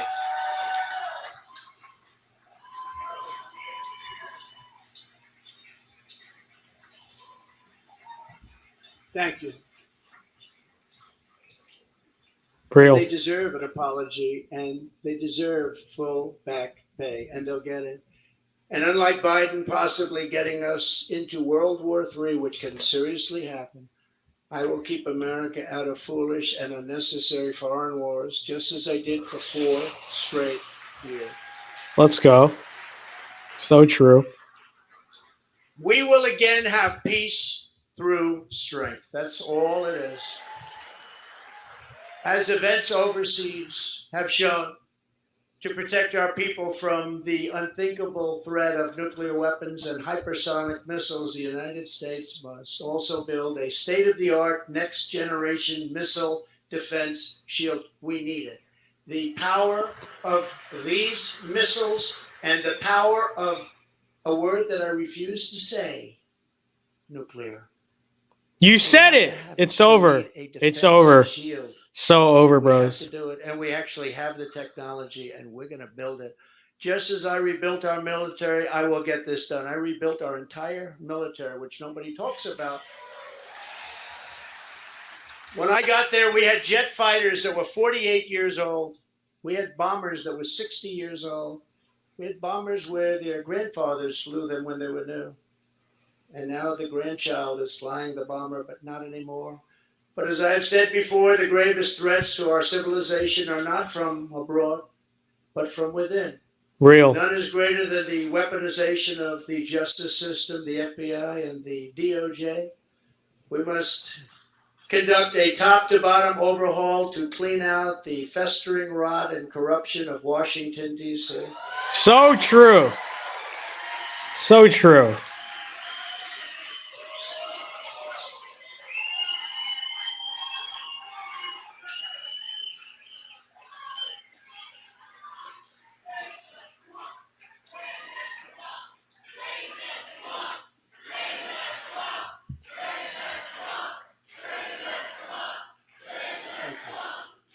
Thank you.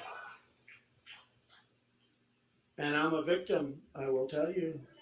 I'm a victim. Think of it. The FBI offered $1 million to Christopher Steele, who wrote the fake dossier, if he will lie and say that the fake dossier was true. And he refused to do it, so it had to be really fake.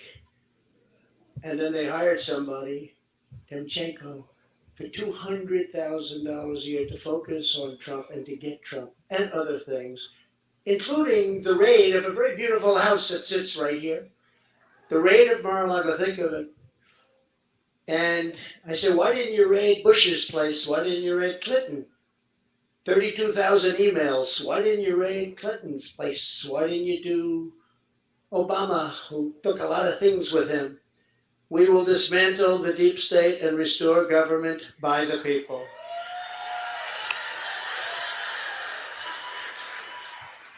To further drain the swamp, I will push for a constitutional amendment to impose term limits on members of Congress. It's time. It's time.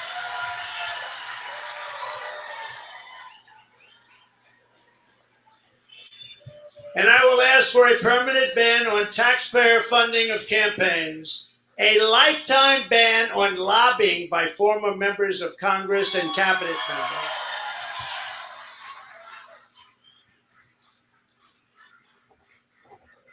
No, I see what they meant. Real. They leave the White House or they leave Congress and they're paid millions and millions and millions of dollars a year. No, you have to have a ban. We want a ban on members of Congress getting rich by trading stocks with insider information.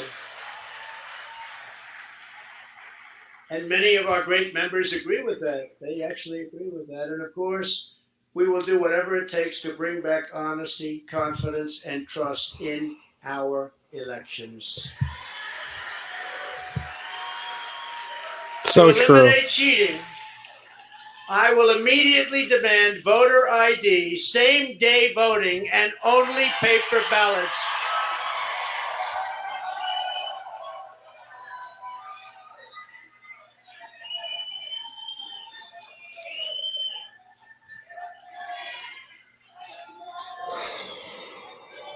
Only paper ballots.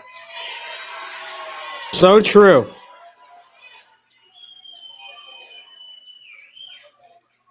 France just had an election. 36 million people voted. It was all done by 10 o'clock in the evening. No complaints.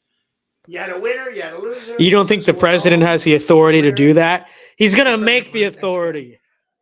King Trump. But there was no complaints. Emperor Trump. There is a complaint. You check it out and you can fix it very easily. You can find out what's going on. No. Paper ballots, same day voting, voter ID. So simple. And we want all votes counted by election night. Real.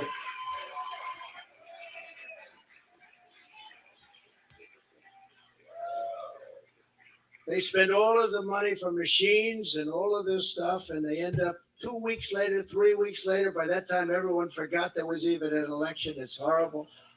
And this doesn't happen. I said it before. It doesn't happen in third world countries. They do better than we do. It's horrible what's happening with our election process. And I'll get that job done. That's a very personal job for me. I take that very personally. But this is just the beginning of our national greatness agenda. And that's what we call it, a national greatness agenda, because our country can be greater than it ever was. Our country was great. Our country's not great anymore. Our country's a laughingstock right now. But our country can be greater than it ever was before, by a lot. There will be more. If only we had a Chevrolet in Tokyo. Come in the months ahead. There are so many things we can do. Many of them are not even hard to implement. The journey ahead of us will not be easy. Anyone who truly seeks to take on this rigged and corrupt system will be faced with a storm of fire that only a few could understand. So true. Right? I happen to have some children in the front row. They understand. In fact, my one boy, stand up, Eric.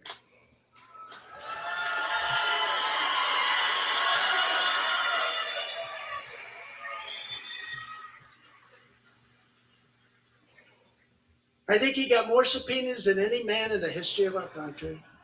So unfair. Al Capone, you all heard of the great gangster? Al Capone got far less. Billy the Kid got almost done. Jesse James, no. Eric Trump got more. Jesse James. He's a PhD. They come from Congress. And I appreciate the job you do and the abuse that you've taken. I really do.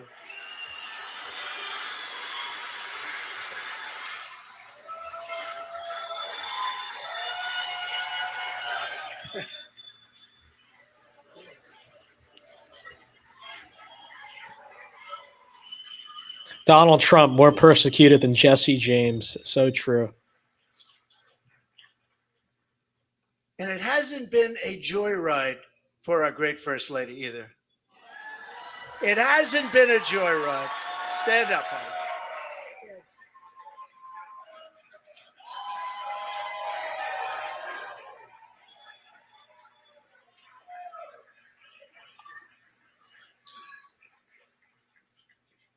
I go home and she says, they do love her. I go home and she says, you look angry and upset. I say, just leave me alone. I got hasn't been the easiest thing, but she's been a great First Lady and people love her. Yeah, he's going to shout out John Doyle. Trust plan. Trust plan. We will be resisted by the combined forces of the establishment, the media, the special interests, the globalists, the Marxist radicals, the woke corporations, the weaponized power of the federal government, the colossal political machines, the tidal wave of dark money, and the most dangerous domestic censorship system ever created by man or woman, the most dangerous system we've ever had. We will be attacked. We will be slandered. We will be persecuted just as I have been. I mean, I have been, but many people in this room have been. But we will not. You've never heard of Jesse James? Persevere. We will stand tall in the storm. That's your history failure. Okay, that's you should know who Jesse James is. And we, in the end, will win. Our country will win. We will win. My fellow Americans, we will join together and reverse this staggering American decline, and it is staggering indeed. And we will again restore the spirit of our nation. And then we must build and raise up a legacy that will stand without equal in the entire history of the world. Jesse James is literally like the first outlaw of American history. Like identify like that we consider to be outlaws. And well, how do you guys not know this? Establish the principles of hard work and merit. And he killed a Jayhawker at 15 because they kept burning his family's farms. He went to the north and robbed a bunch of Union banks. He was like a Robin Hood mission to give back to the South. How do you guys not know the outlaw Jesse James? We will expand the frontiers of human knowledge and extend the horizons of human achievement.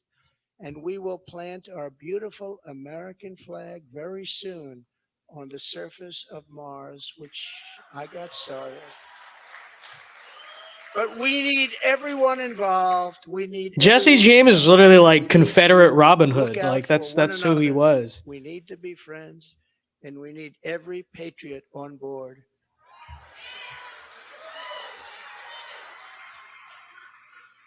Because this is not just a campaign. This is a quest to save our country. Talking about saving our country.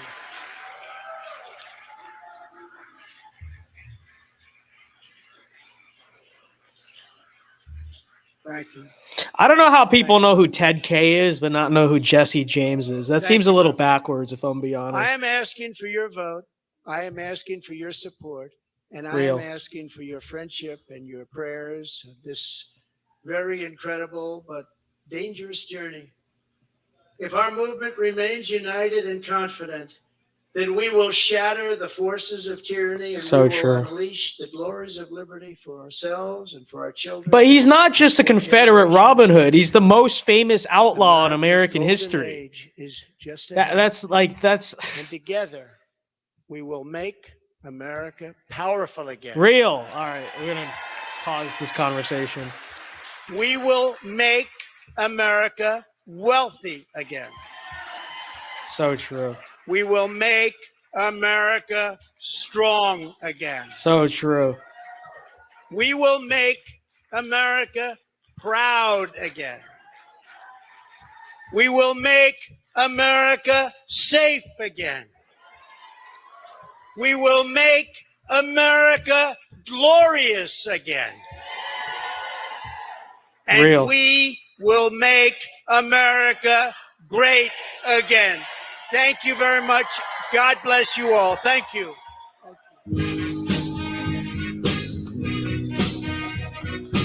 All right. There, I thought that speech went on too long. That's what I'll say. Like the first half, he was on it. It was dark. He had the like cast iron jaw. And then the second half, it didn't. Okay, the new rule for 2024, we need shorter speeches. All right, we need shorter speeches, very to the point, okay? You know, just paint the dark picture of the country and then contrast that with the optimistic vision of the future. And that's all you need. That's all you need. But yes, we are coming. This is true. Anyways, getting back to the prior conversation really quickly. Again, Jesse James is the most famous outlaw in U.S. history. Come on. Donald Trump knows who Jesse James is. All right?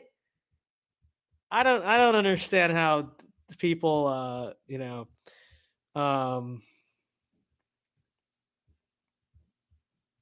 but yeah, real. Which political figures do you think will endorse Trump by tomorrow?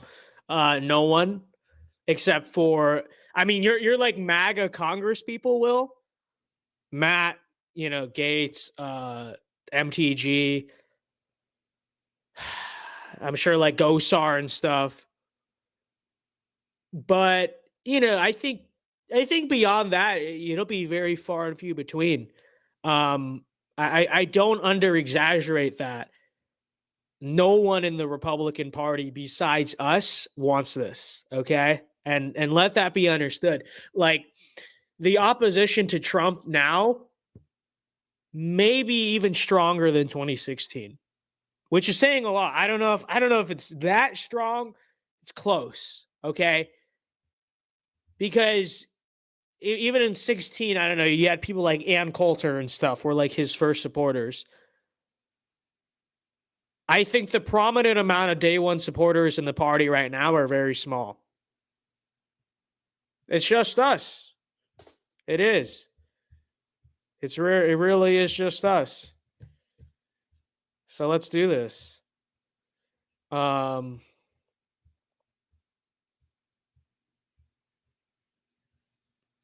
He made the speech long for it to be worth it to those who showed up in person. Yeah, that's true. That is true.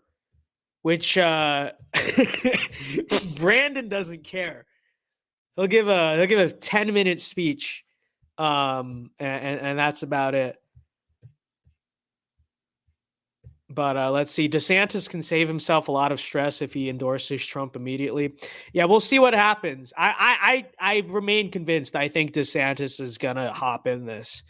There's too many people in the GOP probably demanding that he do it. But I don't know. He might make a decision at the end of the day. Has Barron Trump's hair gotten darker? I haven't seen him in a long time.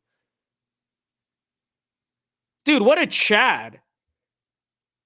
Look at Barron Trump, dude. I haven't actually like seen him in years. Dude. Look here he is right here. Dude, his face is like growing in. He looks like a Chad. Look how like sharp that chin is. Wow.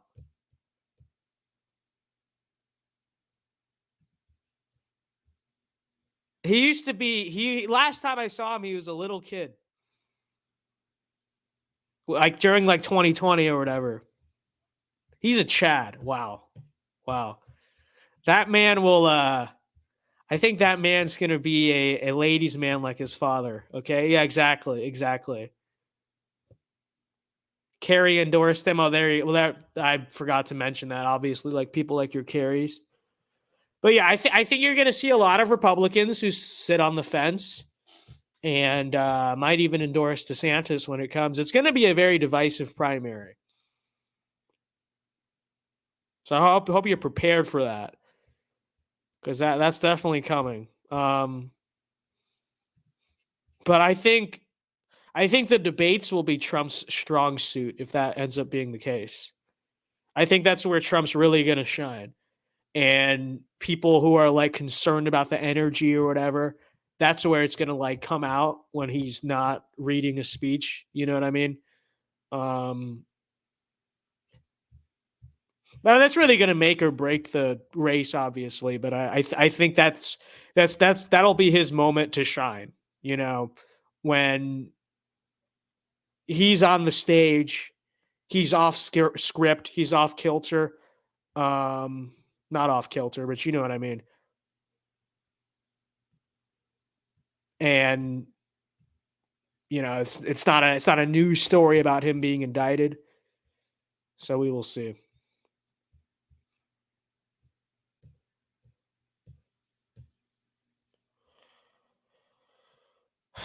I just found out that 10,064 people killed themselves by medically assisted suicide in 2021.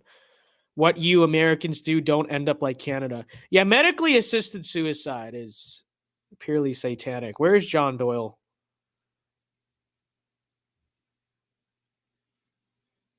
Where is that man?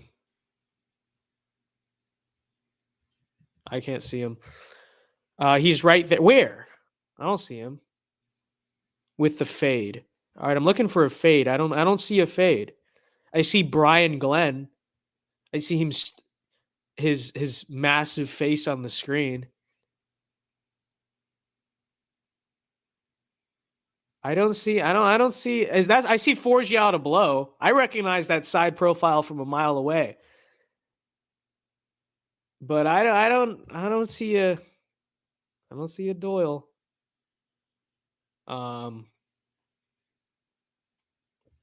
Sitcom music at the end. Yeah, real. I wonder what the media is going to. I bet you, I virtually guarantee you the media is going to take the very small snippet of him talking about the midterms, which was even why when he was saying it, I was just like, don't even talk about it. But they're probably going to take that whole thing. I will say, if people actually sit down and watch like the first half of the speech, and I'm sure they'll click off eventually because that's people's attention spans, I think that'll be very good for Trump. Because I thought the rhetoric and the darkness that's sort of like, it was very like I'm not going to use that word, but it was very impactful. Okay, it was very impactful, the kind of dark stage he was setting for America, and in a comparison, this and that. I contrast the dark with the light really strong. Like, that's really good rhetoric, right? And then the election stuff, it was like, as compared to talking about this election, I didn't think it was that bad.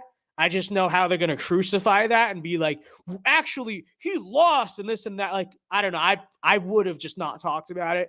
And then the second half of the speech was just okay. There's my review. I think the first half, that's like the Trump we need this whole cycle, is like the first half of that speech. Second half was just okay. There's my review.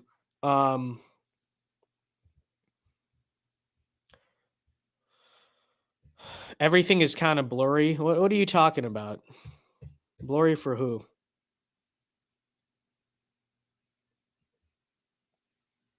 I think you're being psyoped. Kodak Black has said he owes his life to Trump and will do anything he needs. Kodak will be mobilized to get a lot of the hopeless black vote. This is in reference to endorsements. Real. They have the establishment. We have Kodak Black and these people, and these people. Yes. They will never stop us. We got Kodak Black and Lil Pump. All right. This is what they fear. This is what the globalists fear. Okay.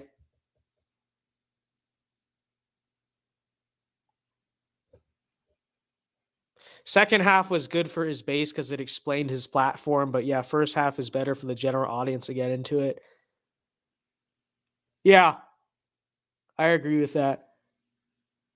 I'm thinking of maybe like cutting up the first half of the speech and putting some epic music behind it and making like a cool Trump trailer. I feel like that'd be cool.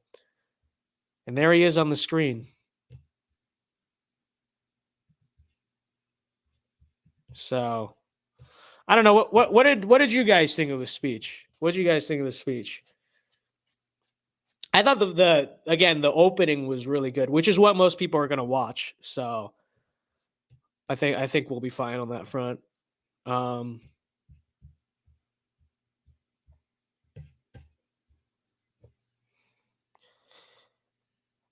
Chances Trump makes a rap song with Kodak and Lil Wayne. I think if he does that, he will win the 2024 election by about all 50 states. That's what I'll say. So it's not very high chances, but in the event that can you no, imagine if he's just in like a music video. Like that would be hilarious. That'd be hilarious. Go to 107.58.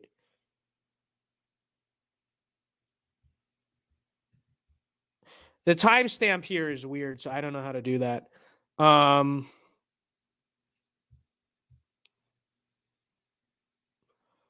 So I think it was a return of 2016 Trump in the first half. It wasn't even 2016 Trump. It was just like dark Trump. It was just dark Trump. 2016 Trump was more like unscripted Trump. That was just like angry Trump. He had the look in his eyes. See, people said the first half was sleepy. I disagreed with that. I thought it was perfect. Like, yeah, he wasn't screaming, which I didn't know. I feel like there's something about his voice post-COVID that he hasn't been able to really do that. But I thought that was like perfect. That was like the perfect like low voice Trump that like you could get, because it was like the messaging was very dark and it was like ominous, like that was just dark Trump. Like I thought that was really good. Second half, I mean, kind of forgettable, but I think he's found something in the first half of that speech that's just perfect.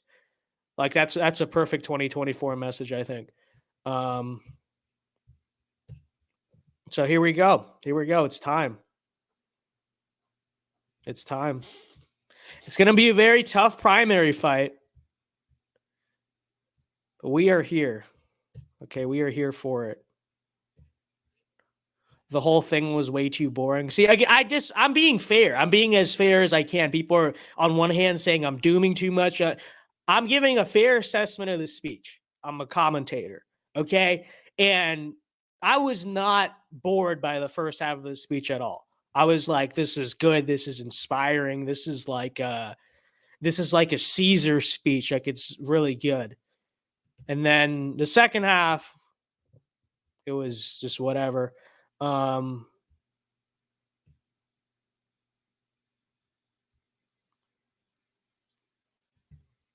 So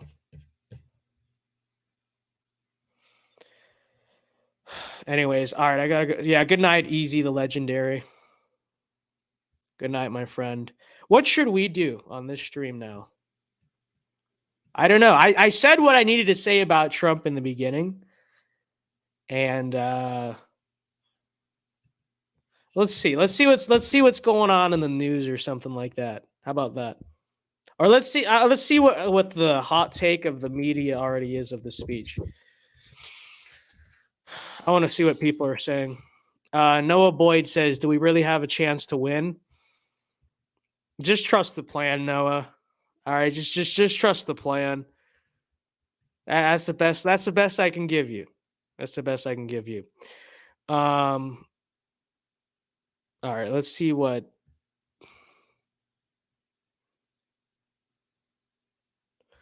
I guess let's see what CNN says about it. Do you want to hate read CNN? Talk about possible VP. It's too far out for that, though. That's the issue.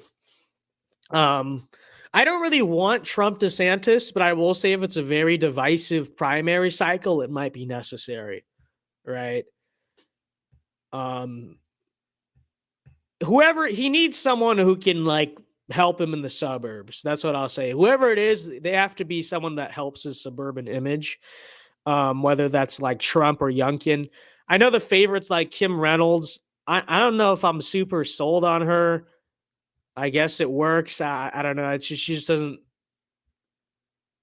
It's just whatever. It's kind of a whatever pick. I guess Carrie Lake would be good for him. She's a great spokeswoman and stuff, but assuming that she doesn't pull out this election, how easy is it going to be to justify someone who hasn't even won political office to be the VP? But then again, she's loyal, so maybe Trump will bite on it.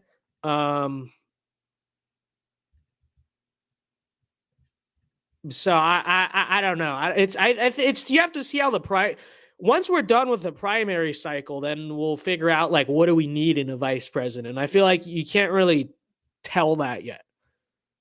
Is my thing. So he registered in Virginia. Is that talking about Trump? Huh. So maybe the Trump DeSantis thing is a possibility. I don't know. What would DeSantis talk about in his election announcement? I don't really know. Probably the same stuff as Trump. But I want people to calling Trump's speech boring or whatever to understand. I don't know if they've ever actually seen a DeSantis speech. I don't think any of them have. I seriously about that. I think the vast majority of the simps have never actually heard a DeSantis speech. I've heard him speak many times at IRL. Okay. I heard him speak at like CPAC years ago. I've heard him speak at SAS. I've heard him speak at like National Conservatism. I've heard him speak at all sorts of stuff. And I have to say, he's kind of boring. Okay, that's like he's not really the inspiring speaker that people make him out to be with like these 30-second clips. Okay. And so I just want to say to anyone who's going to call Trump's speech boring and then use that to simp for DeSantis, go actually watch a DeSantis speech, try to sit through it. Actually, in fact, we've reacted to them on stream before when he was doing those rallies. He's like nothing to write home about. You know, he's not really that inspiring of a speaker. All right. So people can call Trump boring or whatever, but you know, DeSantis is about the same way. He's not exactly the most inspiring speaker, okay? Trump needs a strong VP to help win the burbs. Nobody will just get ignored. I agree. All right, let's see. CNN. Do you want the news summarized each morning? Not by you. Not by you. CNN be like 10 ways American democracy is under attack.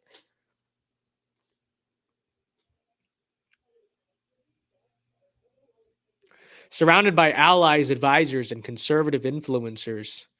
Thanks for the invite. The 45th president vowed to run a campaign that will bring people together, claiming the Republican Party cannot afford to nominate a politician or conventional candidate if it wants to reclaim the White House. So true. So true. This will not be my campaign. This will be our campaign. So true. Trump's long-awaited campaign comes after he tries to reclaim the spotlight following the underwhelming midterms, including the loss of several Trump-endorsed election deniers. Okay, thank you, CNN. And the subsequent blame game that has unfolded since Election Day. Republicans failed to gain a Senate majority, came up short in their effort to fill several statewide seats, and have yet to secure. Well, they've already won the House. What do you mean? Okay, anyways, I guess not according to CNN.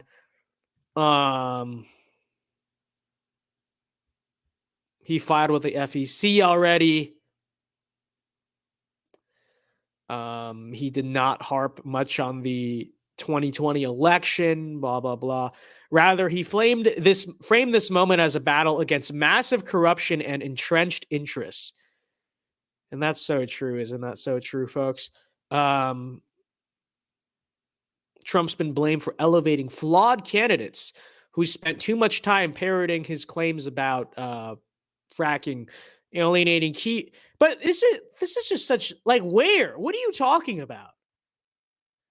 That's what I really thought of the 2022 Republican election slate. That is just full of that, right?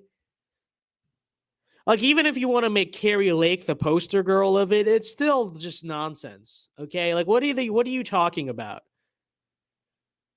You know, it's really funny. You'd think the libs would say that this is their great vindication moment on abortion, which I think there's a lot more truth to that than this election stuff being what actually influenced the election. But the issue is if the libs said it was because of abortion, they couldn't blame Trump. That would actually be a case to say it's not Trump's fault. And so that's what they would do. Trump is betting that his first out of the gate strategy will fend off primary rivals, help him with donors, heighten legal peril as several Justice Department officials investigating him and his associates revisit the prospect of indictments in their Trump-related probes. I wonder how the country would react if Donald Trump was indicted on the campaign trail. Okay, which, yeah, I obviously disavow all stuff, but the reaction would be interesting. Okay, when did Oz? Yeah, exactly. Like Dr. Oz, known election denier, folks. Come on, what are you talking about? You know, that's just ridiculous. And like in Arizona, I mean, you know, Ron DeSantis, who won his re-election contest in a 19-point margin of victory and considerable support from minority and independent voters. Some Republican leaders may try to scuttle Trump's campaign by elevating alternative candidates, including DeSantis, who has been quietly laying the groundwork for a possible White House bid of his own. I thought that was a conspiracy theory. I thought that actually wasn't happening, and Trump was just attacking DeSantis out of the thin blue air. That's what I thought. Why read this? Because it's fun. At least they admit it is difficult. Republicans view him favorably, according to a May NBC News poll. Among the potential competitors is Pence. Yeah, Pence is going to be a disaster. That will be quite funny, actually. That'll be fun to watch. Zero, the charisma of Rock, and no one likes him. DeSantis is really the only real threat to Trump. You know, if DeSantis for some reason sits out, then you can call the primary there. Like I said, though, I honestly hope DeSantis runs, because Trump needs pressure on him. He needs like competition. You know, it'll make him better. So I for the record, I do kind of want it. I mean, on one hand, it'll be a very horrible, divisive primary. On the other hand, I feel like Trump needs someone to debate. You know, it's like, look at all the nonsense of 2016. Everyone like, you mean to tell me Ted Cruz didn't like strengthen Trump as a candidate? You know, of course he did. The media will never talk about Mitch and McCarthy sabotage. They would just say his endorsement lost. Yeah, exactly. And they also act like all of his endorsements are like so handpicked. Like, yeah, Carrie Lake, Blake Masters, fine, handpicked. Dr. Oz, not even really that handpicked. It was really like a desperation thing. And it's like, to act like they all ran Trumpian campaigns, it's just not true. We've talked about this before. 2020 election. It's going to be very difficult. This is a very long paragraph, but okay. He is pushing America first foreign policy approach, pulling the U.S. out of international agreements, such as the Paris Climate Accord and the Iran deal, a pair of controversial moves that were decried by many of America's top European allies. Well, screw them. They're European. I didn't ask. All right, anyways.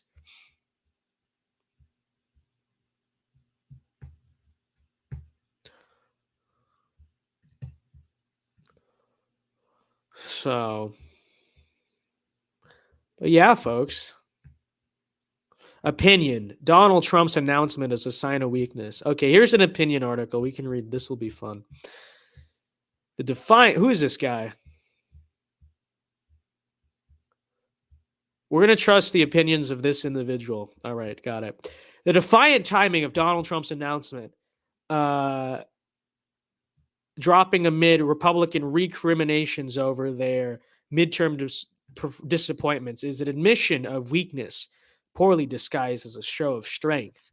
The intended flex is obvious. The early announcement is meant to cow potential rivals, force them to come off the blocks, explicitly running against him, seize the spotlight, blah, blah, blah. Preemptive political strike against any potential indictment.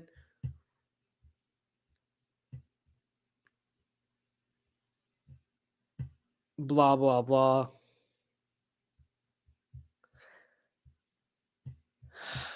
I wanted something interesting to read. This is just like, this is the same nonsense. Oh, indictment. Oh. Like, can you make an interesting argument, please? All right, let's see. Have made it uncertain whether... Okay, this is not an interesting article.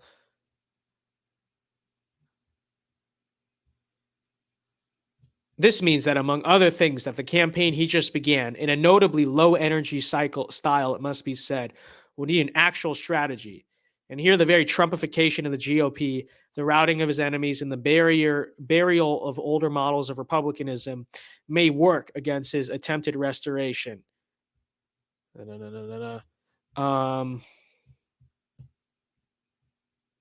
Much of Trump's success in 2016 rested on his distinctiveness within that year's GOP field. This wasn't just a matter of his celebrity status or his zest for demagoguery. He also tapped into a fundamental policy mismatch between the GOP and many of its voters by running the parties to the party establishment's right on immigration and somewhat on its left to issues like foreign policy, healthcare, and entitlement reform. This is still true, by the way. They've moved closer to Trump. Not really. That's not a good argument, okay? Even now, Trump is still distinguishably rhetorically to the right of most Republicans. I don't think this is really true. But blah, blah, blah. This vulnerability need not be fatal to his second coming. Trump's mythic narrative, the wronged and exiled king returning to his throne, remains potent, true, and his adaptable ruthlessness has not yet been turned to the task of making DeSantis look like the smaller, weaker man. This is also true. DeSantis is going to have a very hard time dealing with that, assuming he chooses to do it. And I feel like the DeSantis supporters aren't, I'm not sure if they're really ready for that.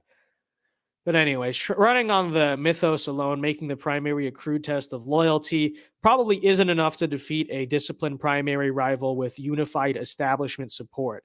That's what you said last time. It also sets Trump poorly for a general election. 2016, his primary season populism, anti-establishment, and anti-globalization segged naturally into the general election pitch that helped him win the Midwest and with it the Electoral College. It's hard to see a similar thing from primary season fixated on voter. Okay, this is just a straw man. That's not what the speech was even about, loser. Or endlessly replaying his first term's greatest hits. I thought those were some of the strongest arguments of the whole speech. You know, I thought the weakest part of the speech was just the kind of, I don't know, just second part where it's going on too long, but whatever. So the extent that Trump and his team are capable of executing the strategy, they will be looking for versions of what he found 6 years ago, opportunities to outflank a more establishment Republican in multiple directions, from the right one moment and the left the next. That's actually good advice. That's actually good advice. Okay, you should take that. Those opportunities will depend on the specific positions that DeSantis or some other rival, but come on, it can only really be DeSantis, true, ends up taking. For example, Trump's announcement boasts about his peacemaking record in a scenario where all this stuff is happening. Beltway Republicans continue to take a hawkish line, and Trump, well, that's still true. That's still true. But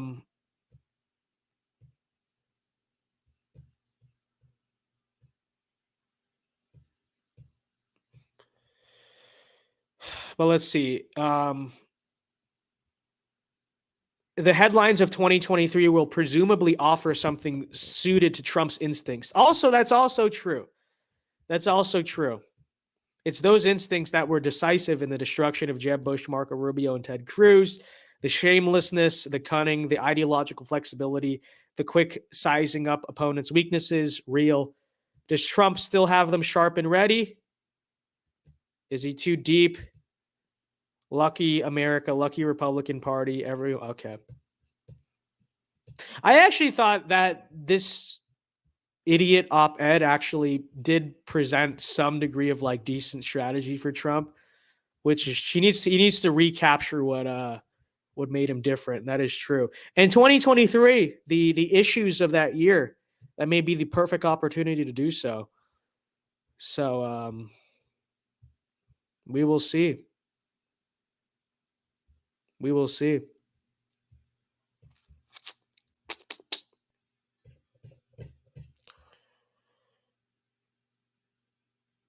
Might be. I don't think Allen West is going to be the vice president. Okay. Who is he? Like, he's not relevant enough, okay? Which I'm not saying I am, but he's just like a random conservative commentator who like used to be in Congress or whatever. He's not a huge big deal, if I'm gonna be honest.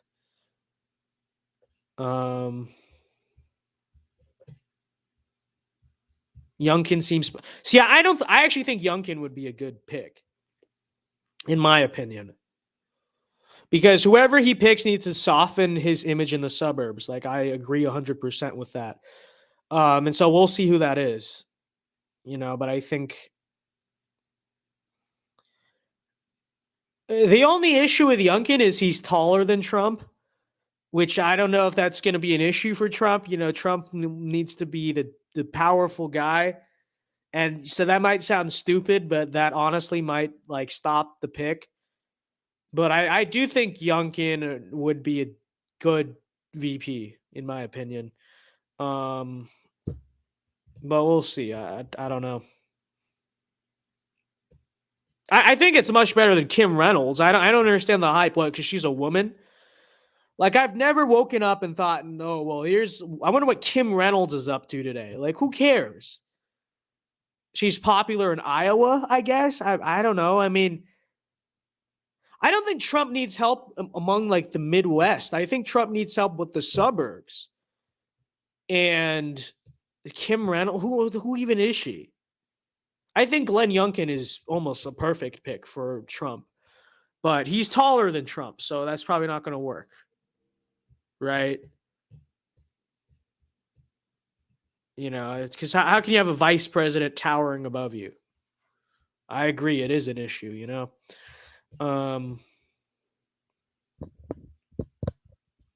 Kim Reynolds now is kind of like Pence in 2016, I guess. I'm just like, who is excited by Kim Reynolds? Who's like, oh, Kim Reynolds, I just don't see it. I don't know. Whatever. She's probably going to be the pick, but whatever.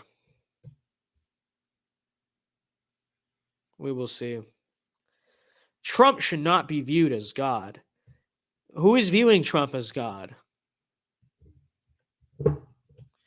I can't stand that, like, the holier than thou take, where if you're behind a politician, if you view them as a leader, that's like they consider that idolatry. Like, no, that's just not okay. It's like all that is an attempt to like virtue signal from this. Oh, I have no convictions. I have no investment in this system. But I'm better than you because I don't have any idols. It's like, no, it's just that like you have such a low, like, apathetic view towards everything that you just don't have any convictions about it, anything like that. That's really what it is. But they'll virtue signal. It's like, you idolize Trump, you idolize DeSantis. It's like, no, it's called having convictions. It's called being involved in a system. You can sit on the sidelines having no investment in anything and being totally apathetic towards it all, and then just judge and virtue signal at people who are involved and stand for something and have convictions. And, but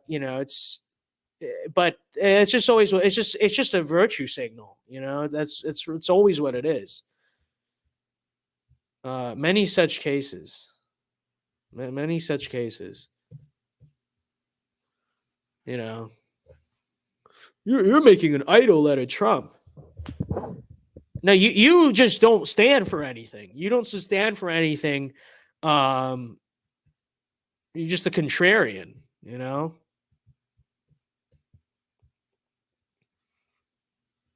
So I think Masters goes after Sinema in 24. I mean, people are, okay, Masters ran the best campaign he possibly could have. I will maintain that. He really did. People are now going to retcon him and say he was a bad candidate, but I don't know what race they were watching. He ran a fantastic campaign, and I think factoring funding into the picture, he did as well as any Republican could have done. Honestly.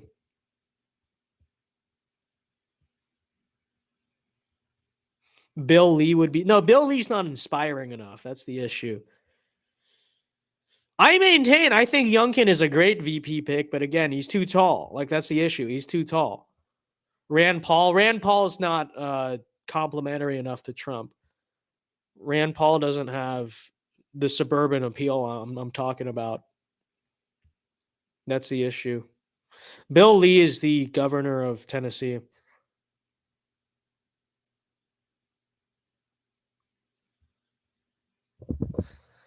So, but all right, guys, we're going to end the stream here. I will see you guys probably tomorrow or something. I don't know. But yes, yeah, folks. Trump 24, it is official. We got a long primary season ahead.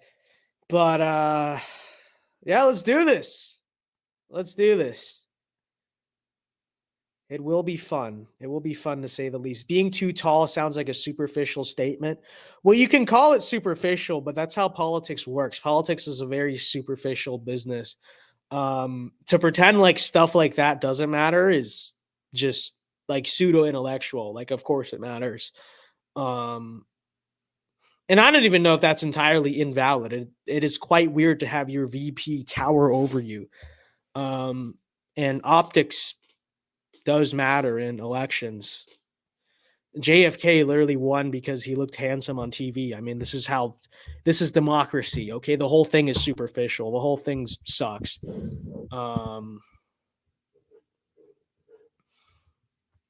So why don't you explain having a balanced belief in God and Trump? I feel like I just did.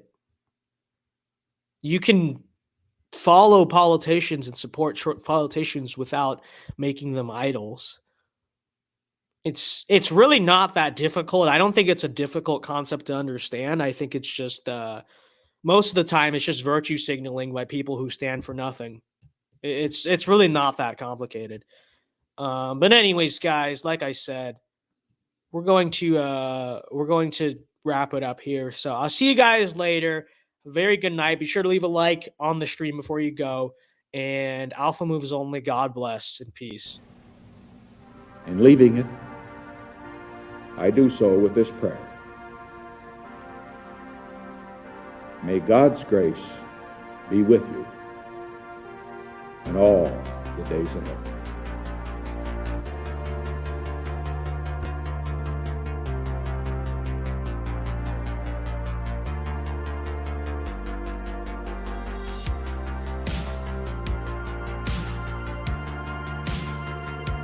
And it's easy to be discouraged right now, but it won't defeat God's church.